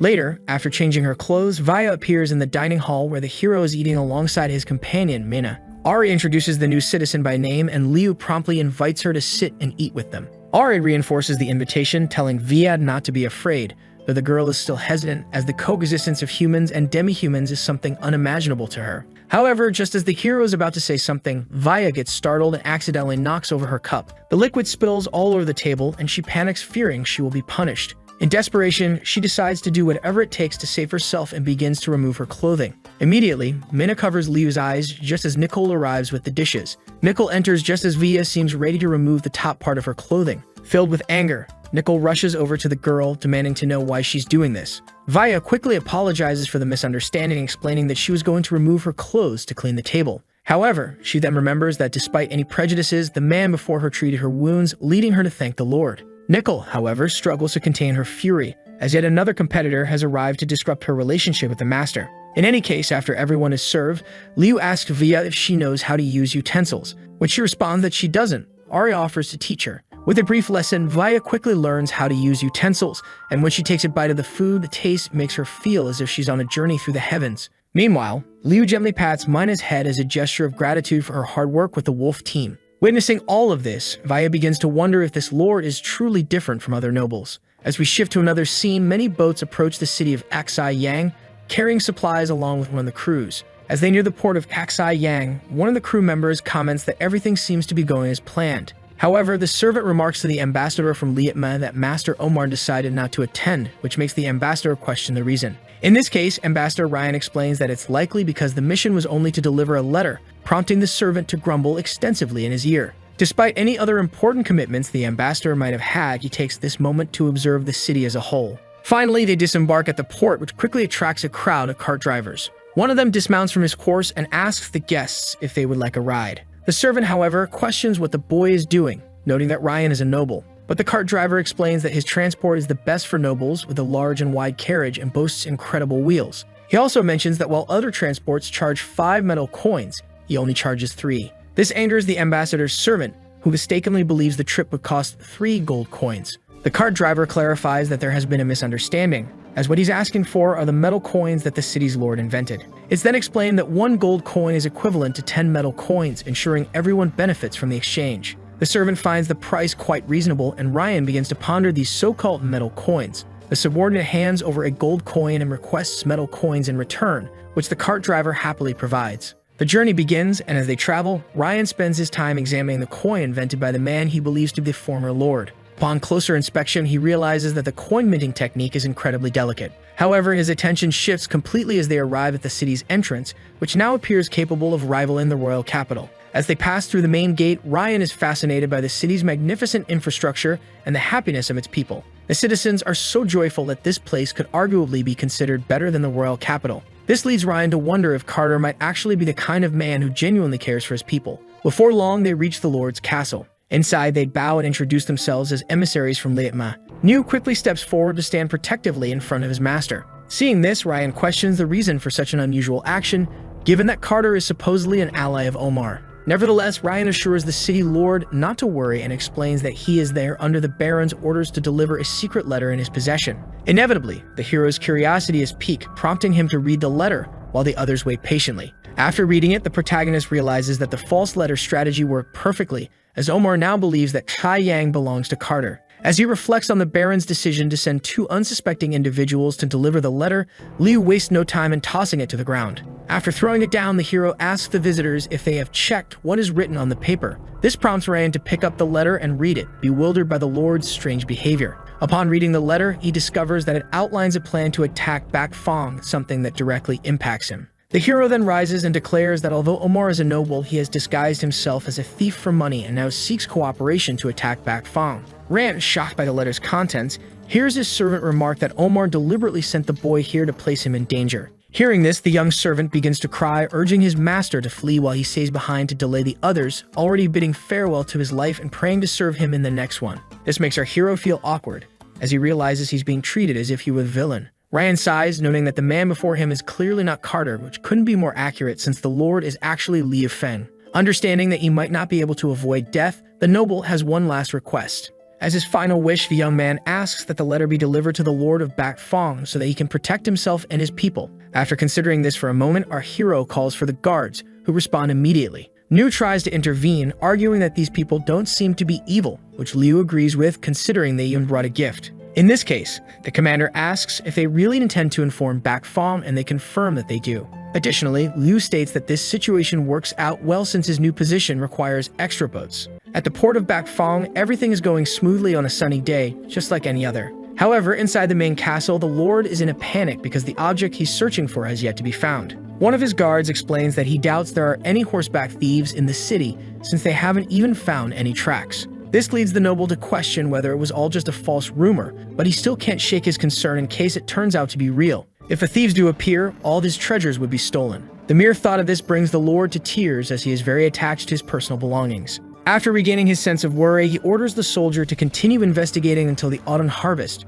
permitting no mistakes. At that moment, the Lord's son arrives in the city alongside Liu Feng, the Lord of Xi'an. With the scroll in hand, Liu explains that he has news that might help resolve all the current problems. Later, With everyone seated at the table, the king eagerly goes for the scroll to read the news about the horseback thieves. Liu, however, asks the lord not to rush, explaining that he went through many difficulties to obtain it. The negotiation begins rather innocently, with the lord of Bakfang offering only 2 gold coins, which is promptly rejected. He then offers 20 gold coins, but this too is refused, as what Liu really wants in exchange are 2 large ships. This request makes the jaws of both nobles drop to the floor, and Liu clarifies by explaining that he's heard the city is famous for its ships. He further explains that his city has just built its own port, making it necessary to acquire some boats. However, the lord declines the proposal, stating that the ships are the lifeblood of Bakfang, something he cannot part with. In response, Liu argues that the information in the scroll not only details how the attack will happen, but also when and how it will be executed.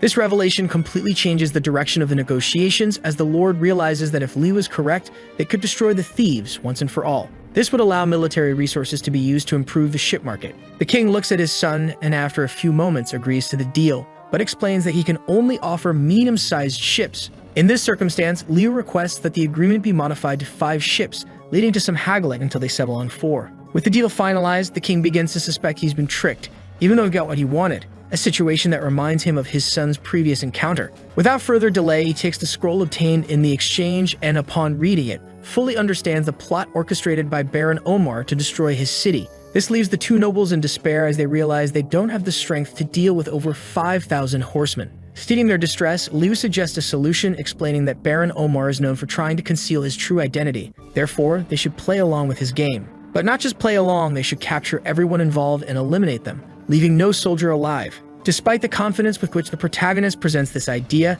the 2 nobles quickly reject the proposal, deeming it unrealistic. The king, however, argued that even if they gathered all the soldiers in the city, they still wouldn't be able to stand against Baron Omar's 5,000 troops. In response, our hero proposed that they join forces in a military alliance. He further explained that he had already prepared a demonstration to convince the king of their capabilities. Later that same day, the soldiers of Xi Yang gathered in the outskirts of Bakfang. The presentation began with the soldiers firing their bows, hitting all the targets with extreme lethal precision. Seeing this, the king questioned what kind of bows these were, as hitting targets from such a distance with that power demonstrated incredible strength. The king's son was also very impressed, but our hero explained that the demonstration was still ongoing. Soon after, knights equipped with iron armor and long swords appeared, smashing everything in their path. The protagonist then ordered the soldiers to take aim, and once they were ready, he commanded them to fire. The king thought that while these bows were amazing, they still might not be able to penetrate the armor, a potential game changer in the war. The king's son then asked Baron Liu how many knights his city possessed.